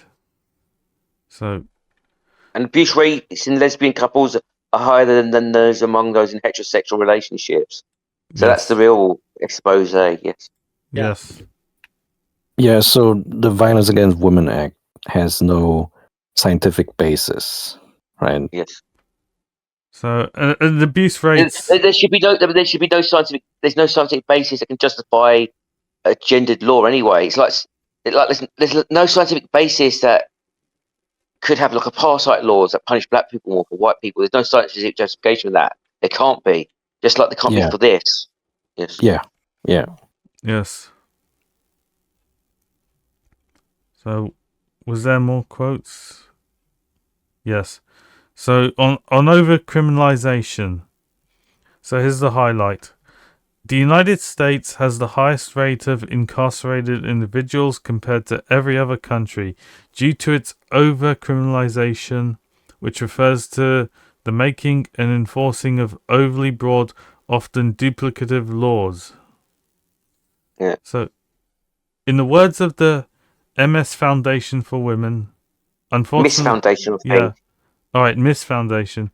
Unfortunately, when state power has been invited to or forced into the lives of individuals, it often takes over. That's weasel words. It's like it's women who did that. So Yes. it's not just like something that happened out of the blue. Yes. Yeah, it's feminism. Yes. Okay. So what next? So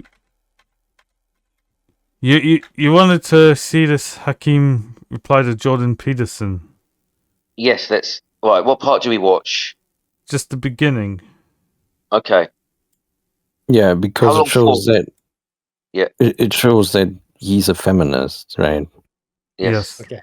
We'll check for ourselves then. Hello. I'm back with another look at PragerU garbage because I just can't help myself. That and also the video we'll be taking a look at today has our favorite benzo addict lobster boy starring in it. Christmas has truly come early. Now, I've earlier made several videos on Peterson detailing his completely nonsensical philosophy, worldview, and sexual fantasies about his grandmother. Yes, that's real, and I'm sorry. He's your typical quote-unquote free-thinking conservative lib that denies climate change, claims to eat only meat. Jordan Peterson is such a weirdo. Like, he has really a quote about his grandmother in his book. Well, you know, he's a punching bag right now, like Tate. Andrew Tate and Peterson are the punching bags for that kind of man, right? And I think like this guy was heralded for just talking down at men, for not stepping up, manning up. And be able to stay awake for 3 weeks straight, and most importantly of all, is a believer in that you should solve your issues yourself by reflecting inwards and cleaning your room. Done best in the example of himself, where he overdosed on benzodiazepines and required emergency medical care so he doesn't die. No, I'm not making fun. He does deserve it. No, over that. That sounds very Manispherian. It's very Manispherian. Oh, you solve your own problems as an individual yourself. Bullshit, right? So yeah. And of the addiction. Don't listen to anyone. Don't listen. Yeah, but don't listen to anyone who takes drugs like this and fucks his own life up with quack medicine. Yes. That somebody whose entire grift was taking personal responsibility for oneself, being chronically dependent on medication so the anxiety doesn't eat him out from the inside. Maybe, if we were more empathetic, the people he preached to, too, would seek help rather than basically devolve into blaming blacks, women, and gays for all their problems. Yeah, that straw man there blaming women for all their problems. Get fucked. Yes. Piece of shit. You mangina. Yeah. Yes. No one blames women for shit. Women don't get blamed enough. Women should actually get blamed for what they actually do, which is oppressing men systematically and institutionally. Yes. Like, and again, he includes any black men, any of these minorities he's supposed to be on their side. If they speak against women, he turns on them just like that. Yeah, and he shouldn't be including women in minorities anyway. Yes. Because women are the aristocracy. They have total say over society. Yes. 50% of the population, not a minority. Yes. And the thing is, and the thing is, that's actually intersectional feminism to a T. Mix women's issues in with minority issues, right? That's the strategy. It's very effective. Most people fall for it, including the right, the low IQ. They take the bait. Yeah, let's carry on. Yeah, is there more to this, Shield? Yeah. Okay. You may not realize it, But you are currently funding some dangerous people. Exactly. You should join the Patreon. They are indoctrinating young minds throughout the West with their resentment-ridden ideology. Oh, sorry, Cato, was that Hakeem's Patreon? Yes. I think so, yes. Yeah, so in other words, he's a typical capitalist. No. He's not a typical capitalist. Actually, I'm not going to let that criticism stand. Capitalism is not just making money or trading. Otherwise, ancient Rome would be a capitalist in trading as well. Like Marxism is about profit motive as well. Like Marxism is just about who reaps the profits. It's the working class instead of the capitalist, right? The fruits of society. That's true. They're not against profits. They're not against trade either. That's a right-wing straw man of capitalism. Or donations, right? Yes. Capitalism is not about donations, right? Yes. Yes. But capitalism is about private property and owning the means of production. That's what it's about. All right. Yes. Sorry, let's carry on. But I just want to say, like, Jordan Peterson should have said, "You may not realize this, but feminism is the gender KKK." Yes. Right. I don't want him saying that actually because it would discredit us. Yes. Yuck. Because we'd mix a truth in with his quack ideology and snake oil. I was just making a joke there. Yes. 2 for 2. He must be a subscriber. They have made it their life's mission to undermine Western civilization itself, which they regard So as he's a paranoid conspiracy theorist. That's what he's doing. Yeah. He believes in cultural Marxism because he's a paranoid nut job. Yes. I don't think I want to say something about Peterson as well. This Peterson, pro-Peterson nutter was in our Reddit hand waving it away. Peterson, who's that famous lesbian critic of feminism? Who's a feminist herself? Camilla Palega or something. He was doing a talk with her. Paglia. He was doing a talk with her and he was lying. He says, "Oh yeah, men have a problem at the moment because women are out competing them in universities due to superior female social skills." He said that, right? Which is a complete fucking lie. It's affirmative action and sexual violence against men in higher education. That's the problem. So Peterson's actually a feminist, right? Yes. So with his lies, let's carry on. oppressive and patriarchal. Beyond based. Also, where's the lie? Just do. Wait. Beyond based? Yeah, go back again so we get context. I think because he said patriarchal. Yes. Yes. Undermine Western civilization itself, which they regard as corrupt, oppressive, and patriarchal. Beyond based. So, believing there's a conspiracy theory that is patriarchy is beyond based. Yes. Yes. And he's going to try and justify it. Let's play. I remember Also, this video where's the now. lie? Just to unpack the sheer tonnage of garbage that he managed to deliver in just a few where's seconds. the Where's the lie? Where's the lie? Yeah, all right. You have to be a mental defect, believe in patriarchy, right? So you're either a mental defect or you're dishonest. And I don't think you're a mental defect, Hakeem, because you're actually very intelligent. You're a liar. Then you know this is not true. Yes. Number 1, resentment-ridden ideology. We'll find out which ideology means exactly in just a second, but isn't everything communism? Yes. Yeah. Preaches 2, resentment-ridden? Women not sleeping with me are the fall of civilization. I've seen 2 blacks today minding their business, and it made me That's a straw man. Yes, that's a straw man. It's a disgusting straw man, actually. But uncomfortable. In the 50s, women knew their place. The minorities were the help, and no one questioned the fragile ground on top That's a of which straw man. Yes. Yeah. So this guy's a male feminist. This is a confirmation. Yes. It's just... I'm going to say something else as well. If men were not sleeping with women, and women complain about it, their complaints would be seen as valid. And people would say, "Hey, men, why aren't you not sleeping with these women? You got to sleep with them."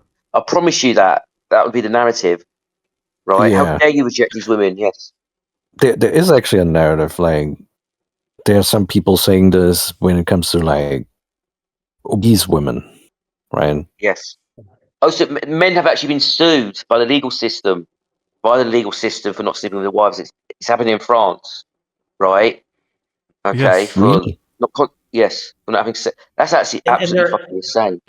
There have been women complaining that men aren't approaching them in university anymore after they made Yes. it too hostile. Yes. So it just goes to show you, it doesn't matter. Yes. Yes. Is that the end of it then? Shield. I think so. Yeah. Yeah. Yeah. All right. Yeah. Can You you get- yeah. Like, if you're going to critique someone, do it for the correct reasons, not for feminist reasons. Right. Yes. So, is there another video we're going to watch? There's Yeah, the another. Paul Cockshot. So Right, okay, who's Paul Cockshot? I've actually haven't heard of him before. Yeah, he's a Marxist economist, All right. and he's very quoted very often, actually by people like Hakim. All right. So his video: gender gaps, liberalism versus socialism. Right. Yeah, So- in this video, he's gonna claim that that women are exploited by the capitalists. It's even in the And- thumbnail. Yes. Women exploited at a higher rate than men. They Just earn less. nonsense. Yes. Yes. All right. Let's play it. Okay, I'm now going to look at capitalism and the domestic economy. People remarked that I was using Scottish flags in my last video. I'm using flags to indicate the source of the data or the area that I'm taking the information from. So in this section I'm going to be dealing with Canadian data, and that's because Canada actually employs good data on how people spend their Hold it right time. here. Hold it. Canada is just as feminist as Britain or any of the other countries. So he's basically Yes. saying this one supposedly supports my bullshit narrative, therefore it's Yes. good data. But all this Right. data is showing is that men are outside working more. That's all it's Yes. showing. And housework, you can't equate housework is something. Housework is not work Yeah. either. Like, what the fuck? Like, men with jobs, single men with jobs, do housework and do their jobs. Right? Single people do jobs and housework as well. It's not housework is optional as well. A lot of it's optional. How often a lot of houseworkers, women just being fussy over houseworking. Right? Too much Yes. dusting, being too finicky and controlling about the house. Right? Yes. So Like it's And by working the way, together. I've also- seen housewife slobs, and nobody Yeah. cares about that, right? Yes. And yeah. also, guys, I do all the housework here. It's easy peasy. Yeah. Yeah, and also like men's household chores, stuff that men typically do more that is not accurately captured in the data, usually like repairing fences, maintenance work, carrying Mowing the lawn, yeah. furniture, mowing the lawn, that sort of thing. Like that is not Yes. even included in there. Yes. So Dishonest. yeah, Exactly. and it's not A neighbor of mine, exactly. Look, a neighbor of mine, they had just recently split up, and he wasn't around for a year. The lawn grew up to the armpits, and I said to his wife, said, "Hey, mate, why don't you just mow the lawn?" She said, "Oh, it's not my thing. That's my man's job."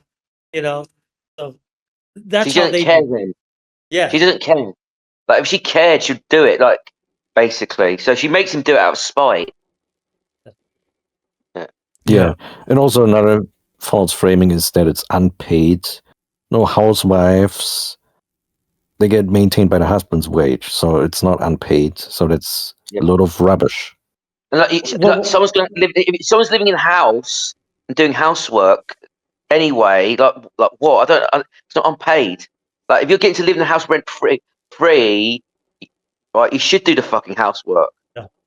Right? But Like, what I was saying was that he wasn't there at all because he had split up. Yes. And Yes. so she was willing to do housework, but she didn't want to do the lawn.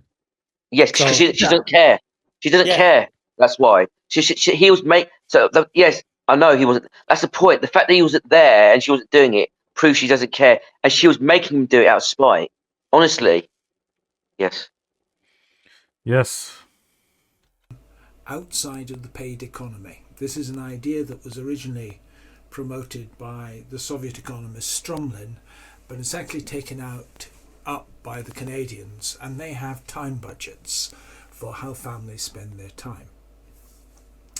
And So what? you Wait, can see Yes. time budgets. What do you mean by that? Like, is it different from a survey or diary? Like how does it capture what people do? Do they install cameras in the fucking houses where they see how Yes. people spend their time, or what is this So nonsense? I suspect this is reporting, more personal reporting. Yes.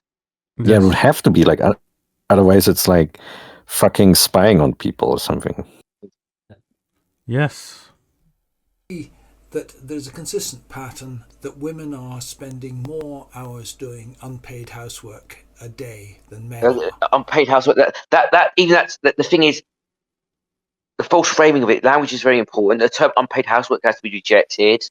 Actually, okay. Like it's like me saying, I'm going to take a shit. I'm being unpaid for it. Right, the unpaid shitting in the toilet. It has to be done. Shitting in the toilet has to be done. Why am I getting paid for it?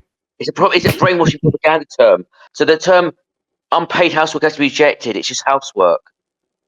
Yes. Yeah, it's a category error. Like they're mixing in like basic social activities like tying your shoelace, making yourself a sandwich, Yes. hoovering your own room where you actually live. That is Yes. not. They're mixing that in with like actual back-breaking labor in the paid economy. It's ridiculous. Also, it's not unpaid anyway because the woman's getting free rent, free Yes. food, Yes. and even luxuries. Yes. Yeah. Yes. Just over 4 hours. No, that women's unpaid labour was actually increasing. So that means women are working less and we're living off men more. This guy's a psychopath, actually. I'm just saying that right now. Yes. Doing men's unpaid housework rose a bit. So did women's, but it's still a significant gap. Hold it now. How can they both raise though? What does Because that mean? it's easy. More unemployed men, right? Okay, but more women getting married, getting working less and sponging off men too. So that's how. Well, yes, like you can explain it, but I bet he wouldn't explain it that way. Yes. He would. He just throws this out here. Here's also another thing, and this is not captured in this type of data. If we convert this type of unpaid labor into monetary terms, like let's say a woman does the dishes more or something, but something like maintenance work, like repairing or plummeting work that men do, that could be like hundreds of dollars more in terms of monetary value than what the woman does. See what I mean? Even though less time was spent on it, like you have like one episodic time for this type of stuff, right? Yes. But it's actually equal or greater in monetary terms. Like, so this doesn't capture the actual value that is actually created, right? Yes. This is a retained feature of the domestic economy that's still operating in Canada, which is a very modern economy. And if we then look at the pay rates, wage gap nonsense. Yeah. Like, fuck this. Anyone who does wage gap in 2026 is scum. I'm just saying that this guy's a scumbag. Yeah. You're scum.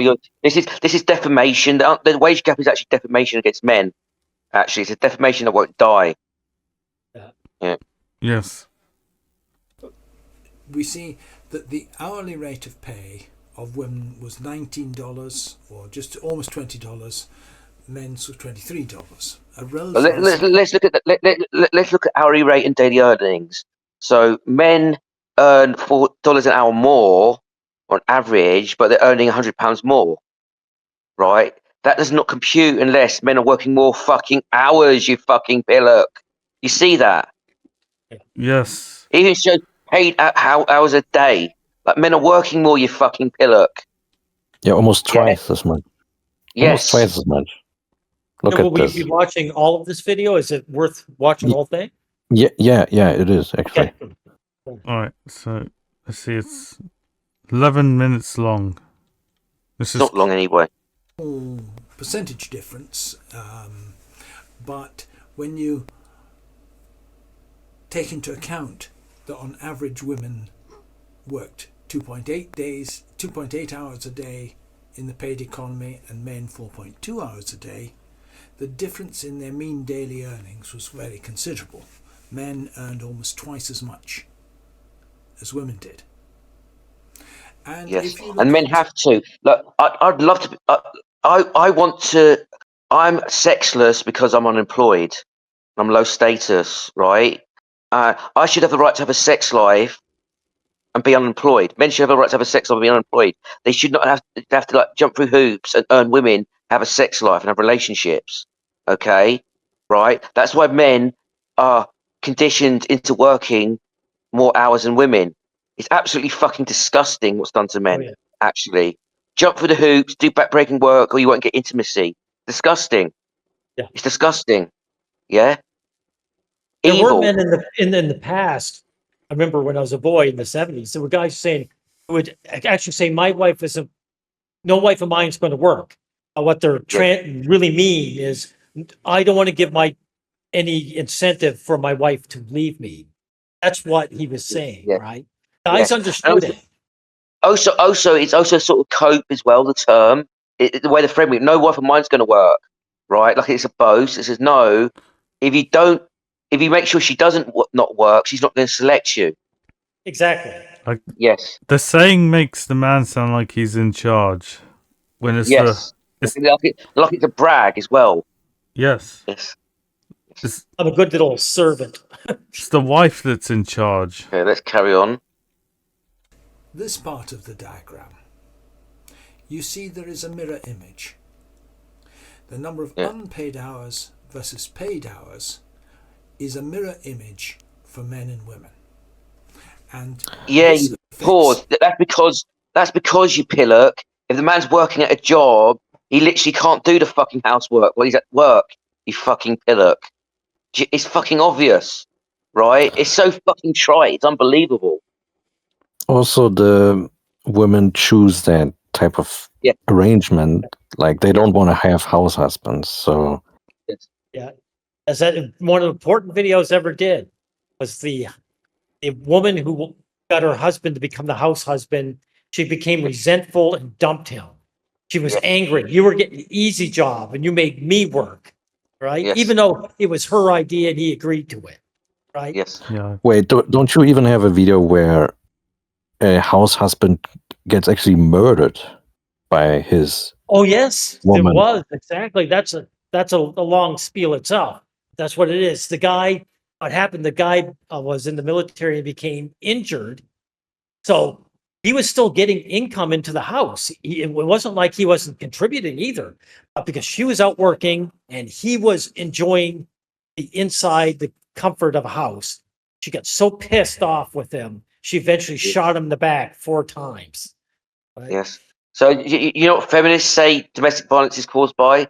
There's a desire for power and control, right? It sounds like projection to me. It's 100%. Exactly. Yes. The total amount of money that women get. And when we say that the average paid hours is 2.8, it doesn't mean that the average woman goes in, works 2.8 hours and comes home. It means if you average over the women who have full-time jobs and the women who don't have full-time jobs, it comes to 2.8 hours. Pause. Sorry, I forgot what I was going to say. Carry on. Sorry. All right, fine. Add together the paid and unpaid hours of work, which is almost the same for both sexes. Category error. That's mixing apples with oranges. You cannot add these two things together. Yes. Men get $14 or got $14 an hour. Women got just under adding $8 paid and unpaid work together. What? I can't. It's such an alien thought process to add those two things together to me. I can't. You know what I mean? It's I can't understand. I can't empathise with that thought process at all. Like I can empathise with an evil person lying, right? But going, oh, or someone being hateful, right? Like being sadistic, right? I can understand the thought process behind that. But this, like this backwards rationalisation, I just can't understand it, right? Like if a con artist is at court getting that charges lies, I understand why he's lying because he doesn't want to get caught and he wants to get away with his bullshit. I just can't understand the rationalisation. It's so fucking insane. Jesus Christ. It's like this is all a sleight of hand to like let women off the hook.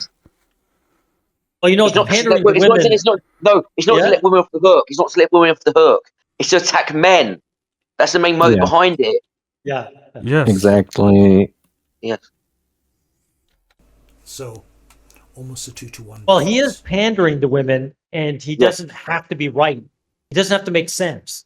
He just Yeah. has to virtual signal to them. I'm going to support your lies. Yeah. Yes. And the biggest cause of this is the extra unpaid labour that the women do. No, it's not. Yeah. So carry on. This is an abiding feature of the domestic economy, even in Canada, which, as I say, is a modern, up-to-date capitalist country. Yeah, so pause. So basically all he showed there was men do twice as much of actual labor in the economy, and therefore they Yeah. earn twice as much in a daily earning, right? Because it was like roughly twice as much, right? Like Yes. 99 versus 55 or some whatever it was, right? And then he adds, oh, but there's also unpaid labor, and he mixes that to inflate women's contribution or something. Yes. That's nonsense. Yes. Okay. So you need to hoover. You can get away with hoovering twice a month, right? Or you can do it once a week. Even if you did it every fucking day, it's not hard work. You hoover, you cook, okay? You have to cook for yourself anyway, right? And cooking for two is no harder than cooking for one, okay? The laundry, so I do laundry for myself. You put it in the washing machine and you put it in the dryer. You can put something in the washing machine and you can just watch TV, right? And then it's done. Bang, you put it in the dryer. That's not hard work, okay? Right. So And also, what do women do in the house? What housework is actually hard these days? yeah, and also even historically, like compared it to men's work, relatively speaking, not Yes. hard work, not Yes. work at all, actually. And they live in that house. It's not like they're cleaning someone else's house and then they go home or something. Yes. And even raising their children, that's not work either. That's actually Yes. spending time with the family. That's The correct. privilege. That's privilege, actually. Yeah, that's a correct categorization. Yes. So Now, if we take the same year, we can work out the rate of surplus value in Canada. There was... Right. Yeah. Surplus value. Okay, you can't work out the rate of surplus value for fucking housework. There's no surplus value for housework. That's not what surplus value is, you fucking pillock. Okay? no, Surplus value. Yeah.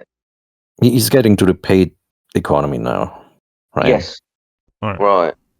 A total of 766 billion in wages, 497 billion in profits, interest and rent. So the rate of surplus value was 65%.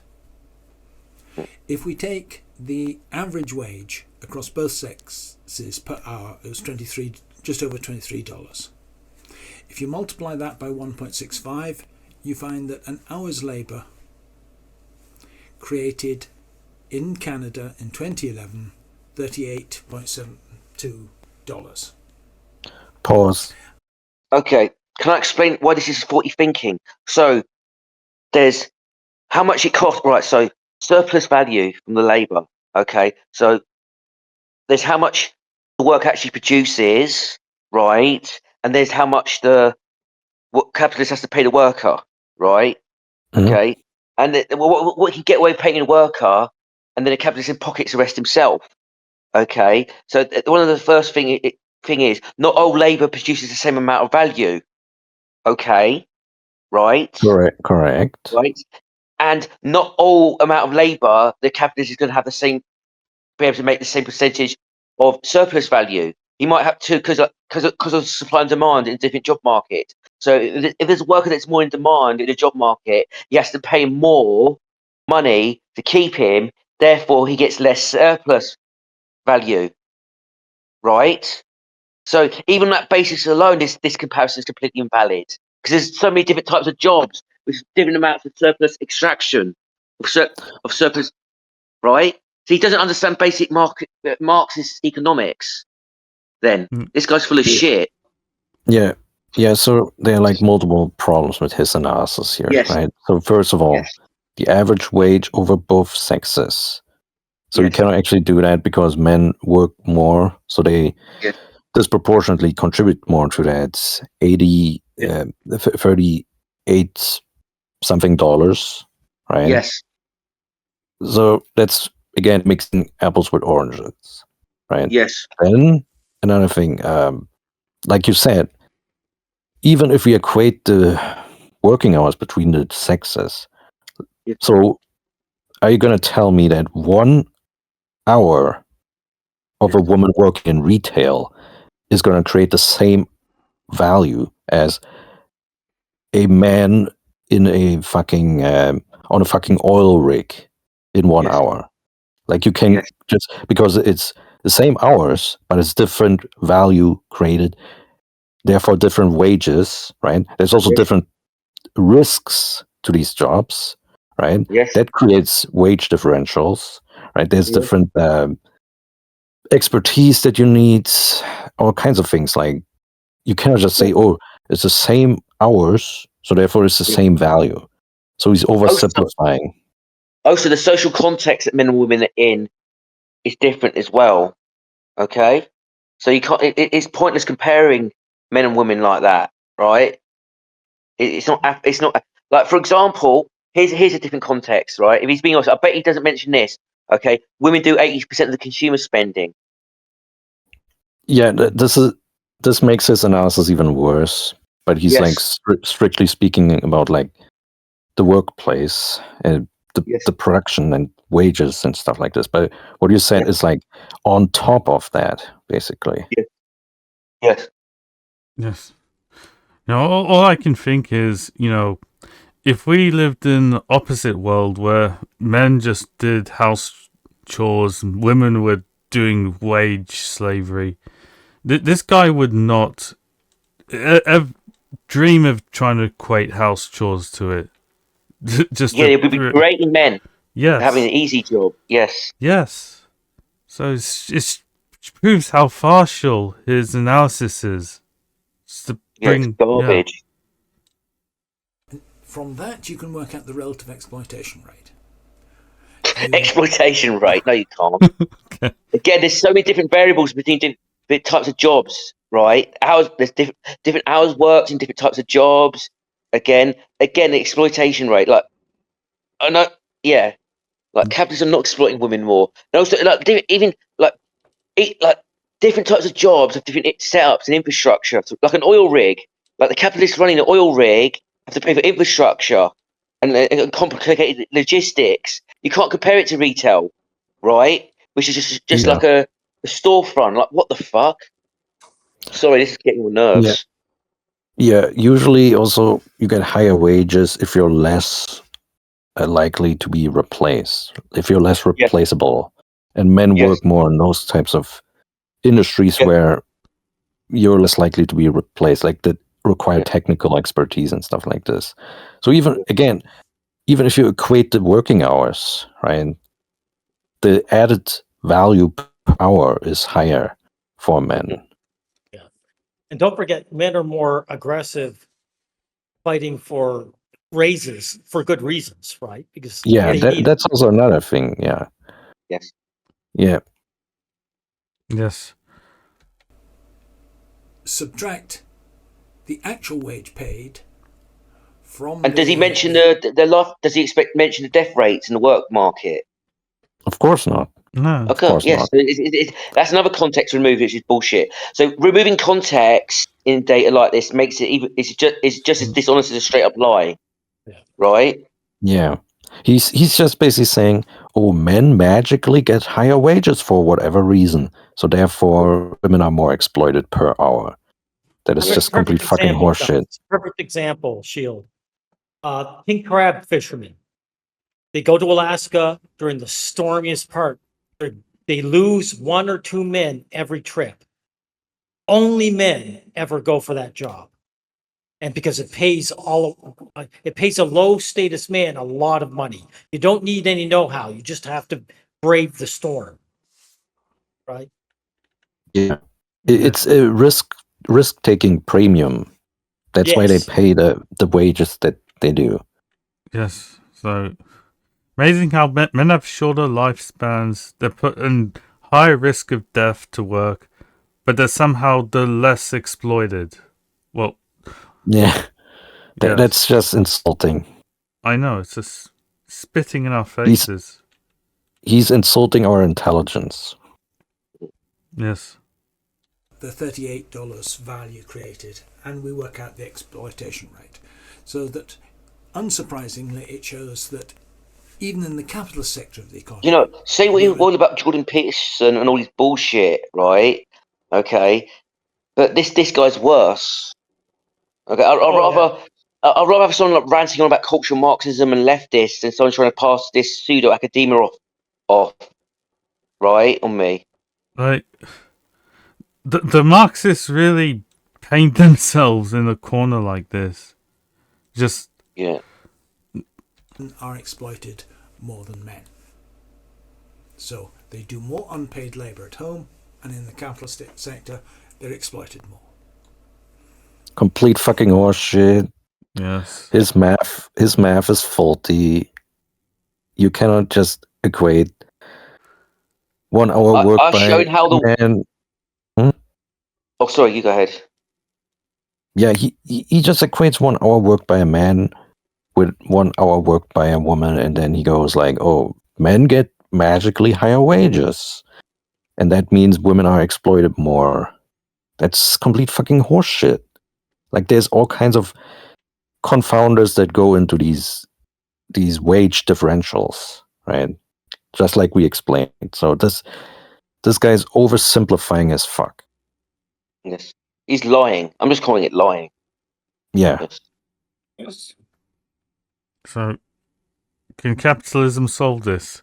I show in How the World... Does he read this out, Shield? Yeah. Right, let's not read it then. Okay, let him read it. Now, in How the World Works, I go into the attempts by orthodox Canadian economists to explain this and show that they have no real explanation for the gender pay gap in Canada. No, this is a lie. The gender pay gap's been debunked multiple times, right? Yeah. You scum, you low life. Yeah. All right. And there is an explanation. There is an explanation. Women work less hours, so get fucked. And men work more dangerous jobs, so again, get fucked. Yeah. Yeah.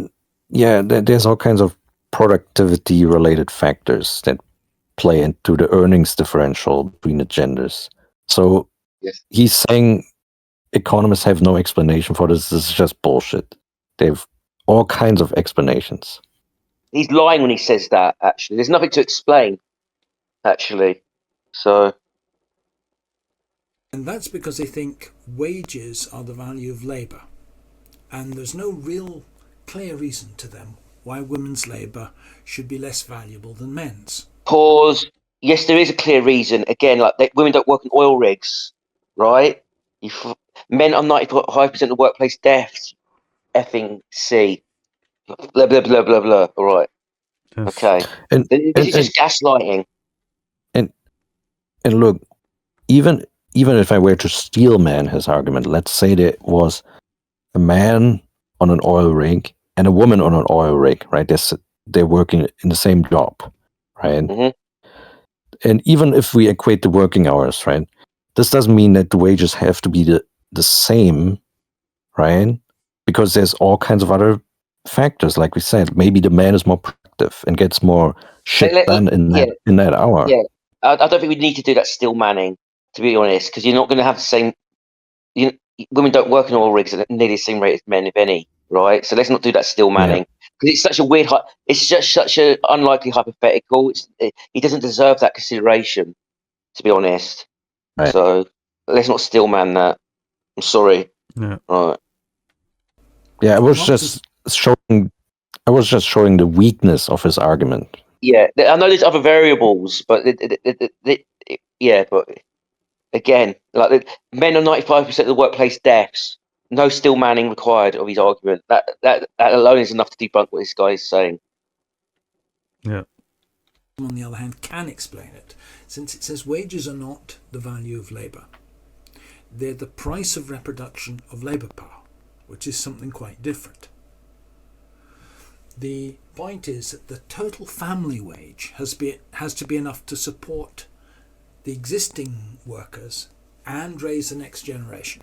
Pause. No, it doesn't. Wrong. There's something called externalities, you stupid cunt.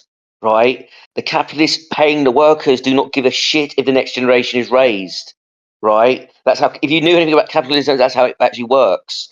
Okay. So why does it have to be enough to maintain the work? So basically, if the worker's desperate enough, and the capitalist can pay him low enough and get away with it, that's what he'll pay him. Period.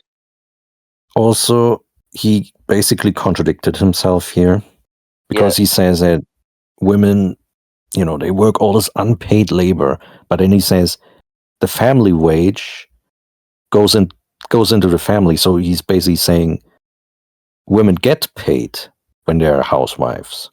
You see what I mean, right? Yes. So that's a contradiction. Yes. Together, there must be enough for the family to survive at the cost of living in Canada. There doesn't have to be enough for the family to survive, right? The workers want there to be enough for their families to survive, but it doesn't have to be. So, yes. Again, there's something called externalities. The capitalists don't care whether the family survives or not. Right. Family wage is made up of the father and mother's wages put together. And together, these must be enough for a family to survive at the costs of living which exist in Canada. If it were the case, which has never really been the case, but had it been the case that most families only had one male earner, that would set a floor on men's wages. Men's wages, the floor of men's wages couldn't fall below that necessary to sustain the family. Nope, wrong. Sorry, there's plenty of workers in the past impoverished, not able to support their families properly. Right? Okay. Again, he doesn't seem to understand. He doesn't understand how it fucking works. Okay. Yes. And also, what would happen is people just go back to extended families if they had to. Okay, if they were like in the past. This guy doesn't know.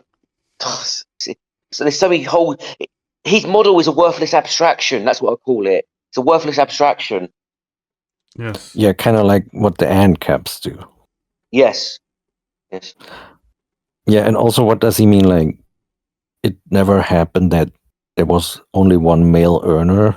Like, plenty of times it happened. Housewives were a thing. Yes. If, on the other hand, all families had both mother and father working for the same number of hours, the sum of their wages would have to be enough to support a family. And under those circumstances, we would expect the gender pay gap to vanish. That's a prediction.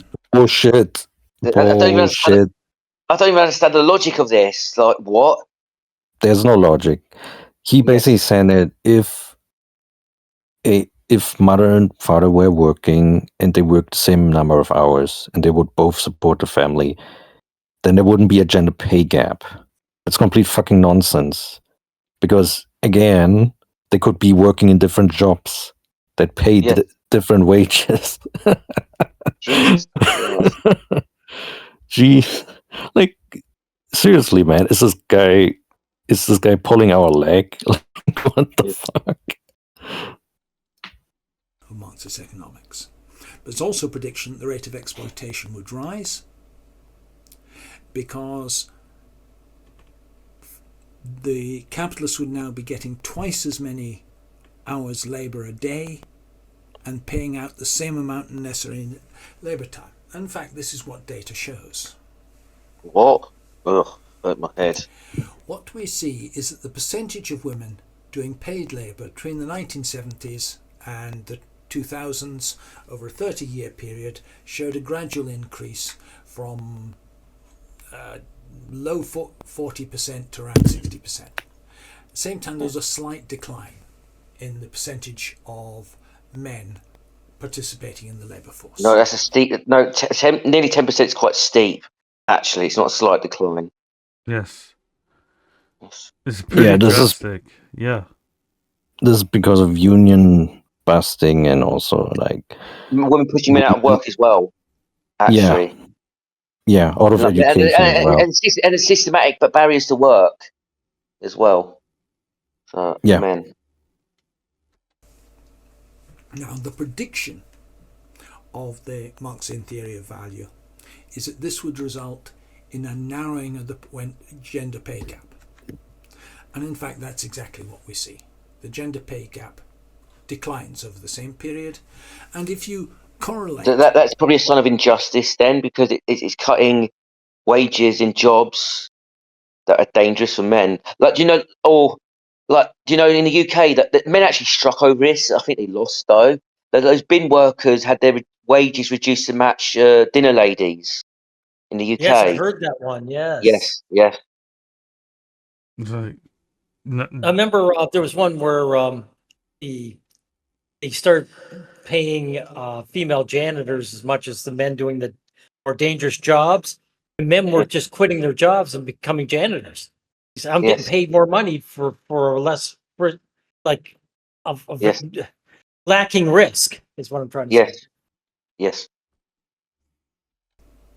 The ratios of male and female participation in the workforce to the gender pay gap, you get an over 90% correlation.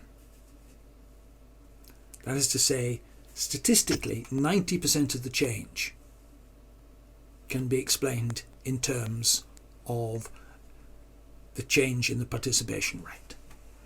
So, okay. Oh no. This percentage of the wage gap can be explained by blah blah this, blah blah blah blah that. Even that's a red flag, right? Because I don't see the formula of how. Don't see how you can do a percentage based on this. It doesn't make sense to me.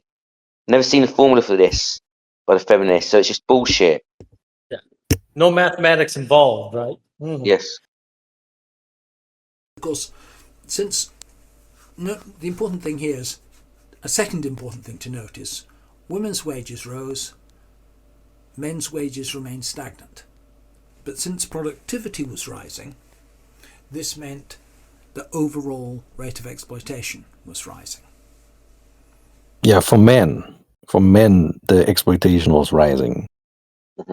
So men's exploitation, right? The men are being exploited by the capitalist system. This is actually what he admits here, right? And by women as well. It's a double whammy. So there are women exploited by the capitalist system, but they're not exploited by men. Men are exploited by the capitalist system and exploited by women as well. It's a double whammy. And bourgeoisie men at the top are also exploited by women as well. You see? Yeah. And when I say women are exploited by the capitalist system, only some of them are. Many are not at all. Oh, yeah. And this is an obvious failure of liberal capitalism, to the extent that it's able to narrow the pay gap. It only does it at the cost of a higher rate of exploitation overall, which is most clearly expressed by the fact that rents are running out of control in Canada. Oh, by the way, what's really going on here is women are getting high enough paying jobs that they like, that they're deselecting the men. Yes. Right. So they don't give a shit. They don't give a shit. It shows you how hostile these women are and how solipsistic they are, because them getting wages should be like, great, I can shack up with a man, or you have even more resources to pull together and raise a nice stable family. And they don't think like that because they're too narcissistic. Yeah.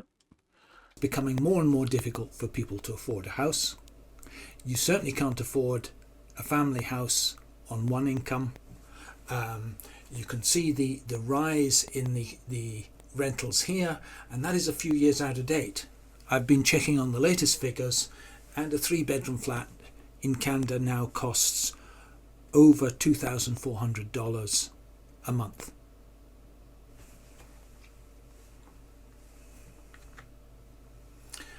So, what would be the socialist response to this? One is that childcare becomes the responsibility of society. The Soviet Union, for example, provided free nursery education and after-school care. Free meals at schools. You could also provide free school clothing. There were no fees for higher education, and there were full maintenance bursaries for students. The effect of this is both to help reduce the gender gap, but it also, as importantly, eliminates class differences in education. Yeah, but the thing is that if free nursery and after school care, it wouldn't limit the gender gap because women still wouldn't want to work as much as men. So that's the first one's completely irrelevant, right? Yeah. So is the second one. That free meals at school is good. That should be a standard, actually. And Yeah. there are cases, by the way, when it comes to like mothers taking care of their own children, where they're saying, some women will actually say, look, I could work myself, but all my wages would be going to pay another woman to look after my kids while I'm at work.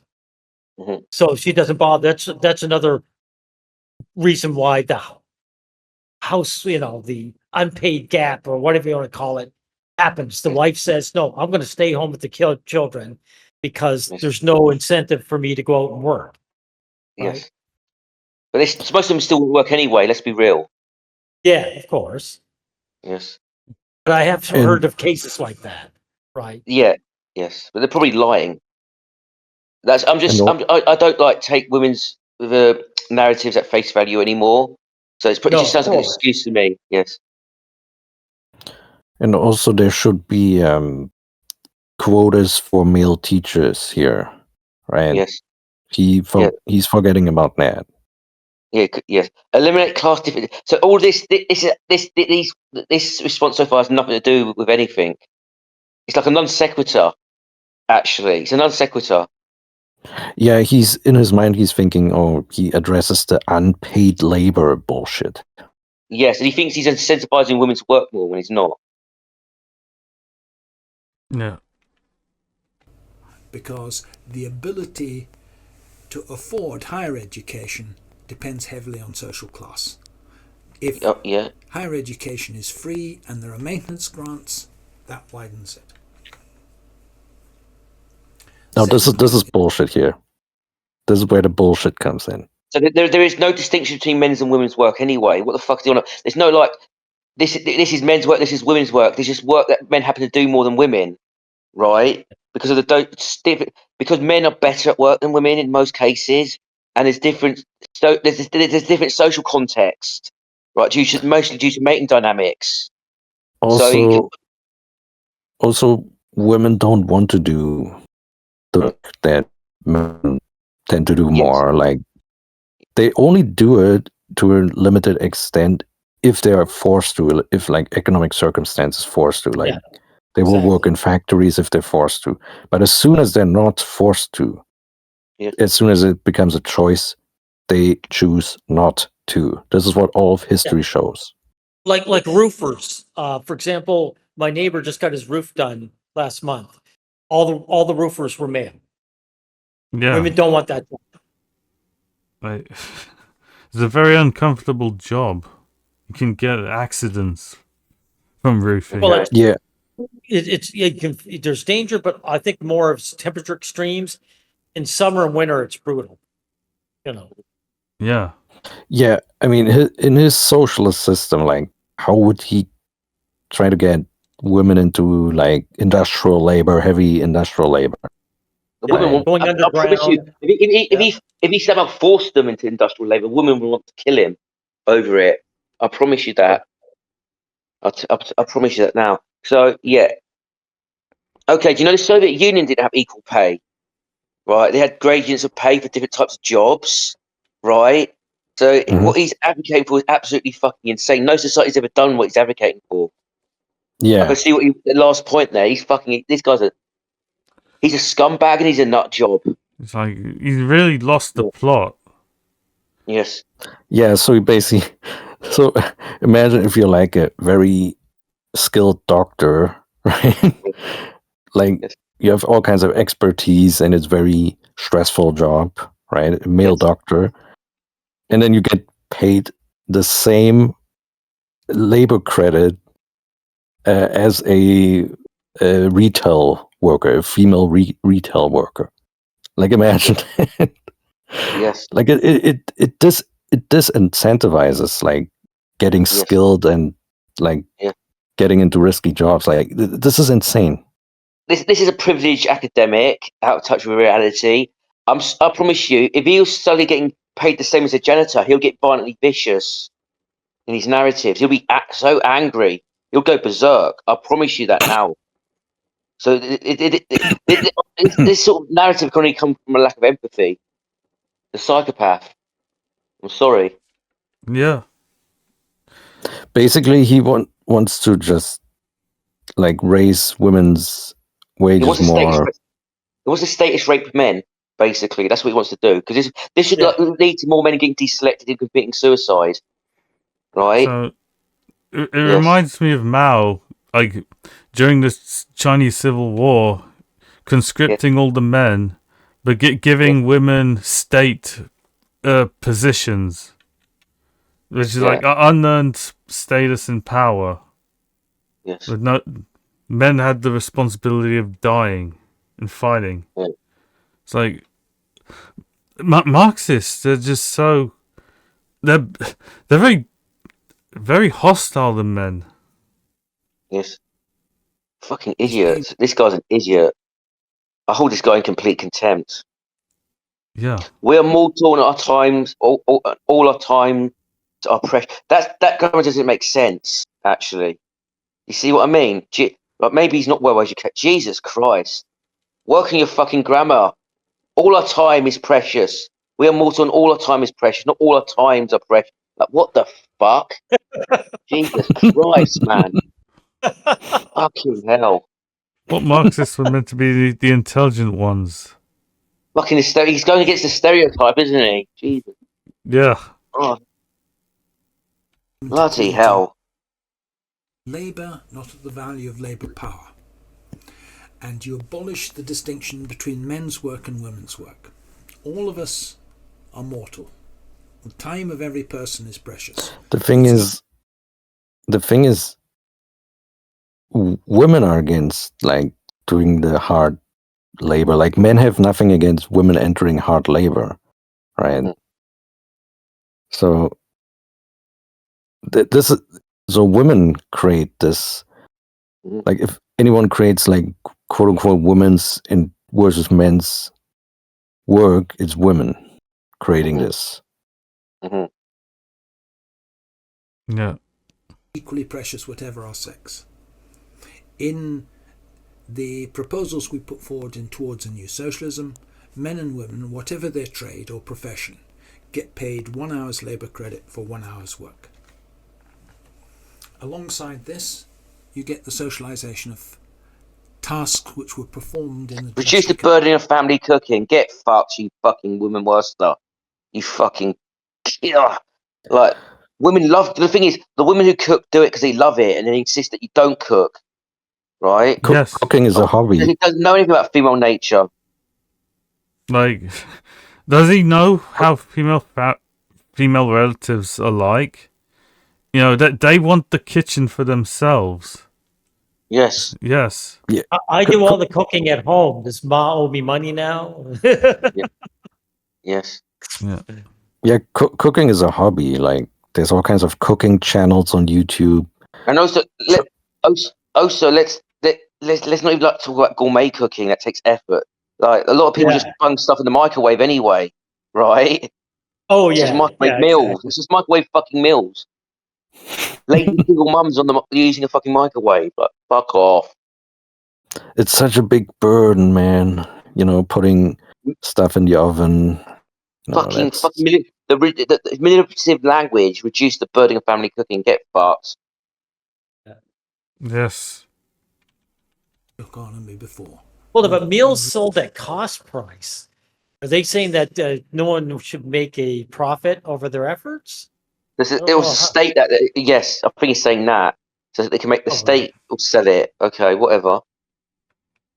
Reduce the burden of family cooking by having the provision of community and workplace restaurants. You have meals sold at cost price. You provide food that's nutritious and healthy, not the fast junk food that you get in the capitalist economy. Hold it now. How are they going to So- do that? Because kids love junk food. so Yeah, he's gonna ban burgers. Yeah. Yes. Like, it's very control The thing is, freak. and define nutritious and healthy. This could be a vegan nut job for all you know, right? Yes, that is that too. Yeah. Correct. Yes. Very good point. Like, a lot of Marxists are real control freaks. It's just, Yeah. they- No more pizzas, guys. No more pizzas. yeah. Yeah. Such places all potentially provide social contact for all ages and reduce the isolation. Hold it. Now, a lot of people are antisocial. A lot, like, how many men are in the loneliness epidemic because people don't want men around, right? Mhm. I mean, how is it going to make local social contact for all ages? You know, what if kids don't want to deal with their elderly parents? A lot of people ship them off to old age homes for that reason. What are you going to do? Force them to have their elderly parents in their home? You know, it's like, Yes. Loneliness of contemporary life. Yeah, that's it. So Yeah. So it's better into a non sequitur. There's not a problem. There is a problem, but not how he frames it. It's men being overworked. The wage gap is actually not a problem. 32. And even if it was, anything he says is has nothing to do with addressing it. It's like a non sequitur. Yes. So, is there anything else we need to look at? Let's see. Was That's there? all. Was No. there we've got any it other covered, thing? do we not, gentlemen? Oh, so we've covered what shitbags these Marxists are. Then, Pretty Yes. much. yeah. right? Just I mean, yeah. yeah, so they ignore anti-male discrimination in the criminal justice system, which is very pervasive. Yes. They ignore feminists actually driving that anti-male discrimination. Mhm. And they spout nonsense like women are more exploited by the capitalist system, even though men are doing most of the dangerous work more hours, do more overwork, do more overtime, right? They, like Mhm. also forced labor, like men are the vast majority, men and boys are also victims of this, are the vast majority of victims of Boy forced soldiers. Hey. labor. Yeah. Hmm? So, yeah, these Marxists are just not for the working class. If they're not pro-male, they're not for the working class. I mean, the track record of Marxists shows that they're just male hostile and willing to make society worse, just out of spite for men. Yeah, So, I mean, if someone like Paul Cockshott creates socialism, he would implement like bachelor taxes. Like in one video, he actually promoted bachelor tax, right? Yeah, do you know? So men who are not single by choice, who are desperate to be women, because let's be real, most men who are bachelors are not so by choice, right? Yeah. So they should be punished for something that I'm willing to go through. I would go and I won't say what I'll do if that was forced upon me. Fucking scum. Yeah. And men are actually already paying a bachelor tax indirectly by marriage tax breaks as well. Fucking scum. He's scum. lower than dog shit. I'm sorry, that makes me angry that he wants to. So he on one hand he wants to fucking enforce equality of outcomes, and then other ones he wants bachelor taxes. Yes. Fucking scum. So he sets society up for men to be deselected, then he punished men for being deselected. Absolute fucking scum. Yes. You know, it's not like I can say Marxists let men down, because it's more like that Marxists are just treacherous, and are willing to stab men. Yes. Yes. So we need the real political alternative for men. Yes. Yes. Yeah. Yes. And with Gentlemen, go ahead. With the Promel Collective, we aim to become just that. Hang around. So the average working class man's not going to go for this, right? Okay, it's only going to be bourgeoisie, middle class weirdos who go for this sort of shit. Okay, this is why Marx is going nowhere. Yes. Yeah, like Marxism is a thing of history. It is left in the dustbin of history. Yes. Yes. And again, like you said in your video, the Marxists, when they gained power, they killed themselves off to gain status and get women anyway, right? They sold off the Soviet Union and Yeah. became billionaires to get women. So, yeah, I've said all I had to say about these scum. I hold these people in complete contempt. Yeah, Complete fucking contempt. You deserve no politeness from me, I tell you that. Yep, we've pretty much finished what we had to say to these Marxists. So, Sorry, kid, what you saying? no, do you want to say something? Oh no, I was just signing off myself. So go ahead. Yeah. What were you? Yeah, I just want to say one last thing. Like, you Marxists are the true reactionaries.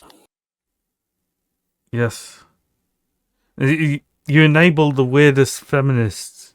Like, you enable the veganism, even. It's like, which is just toxic to our health, and it's polluting the environment. So, yeah. That's all we have to...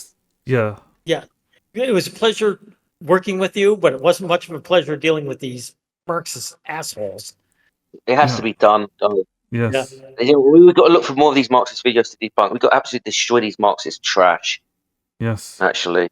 Yeah. The thing is, I absolutely 100% agree with Marxist analysis of imperialism, for example. So how can they be so on the ball with that, right? It's so completely wrong on everything else. It's like so fucking annoying. Yes. So that's yes, we're completely done here now. So this is the Promel Collective podcast, episode 8. 9. We already recorded episode 8. Yeah, 9. My corrected.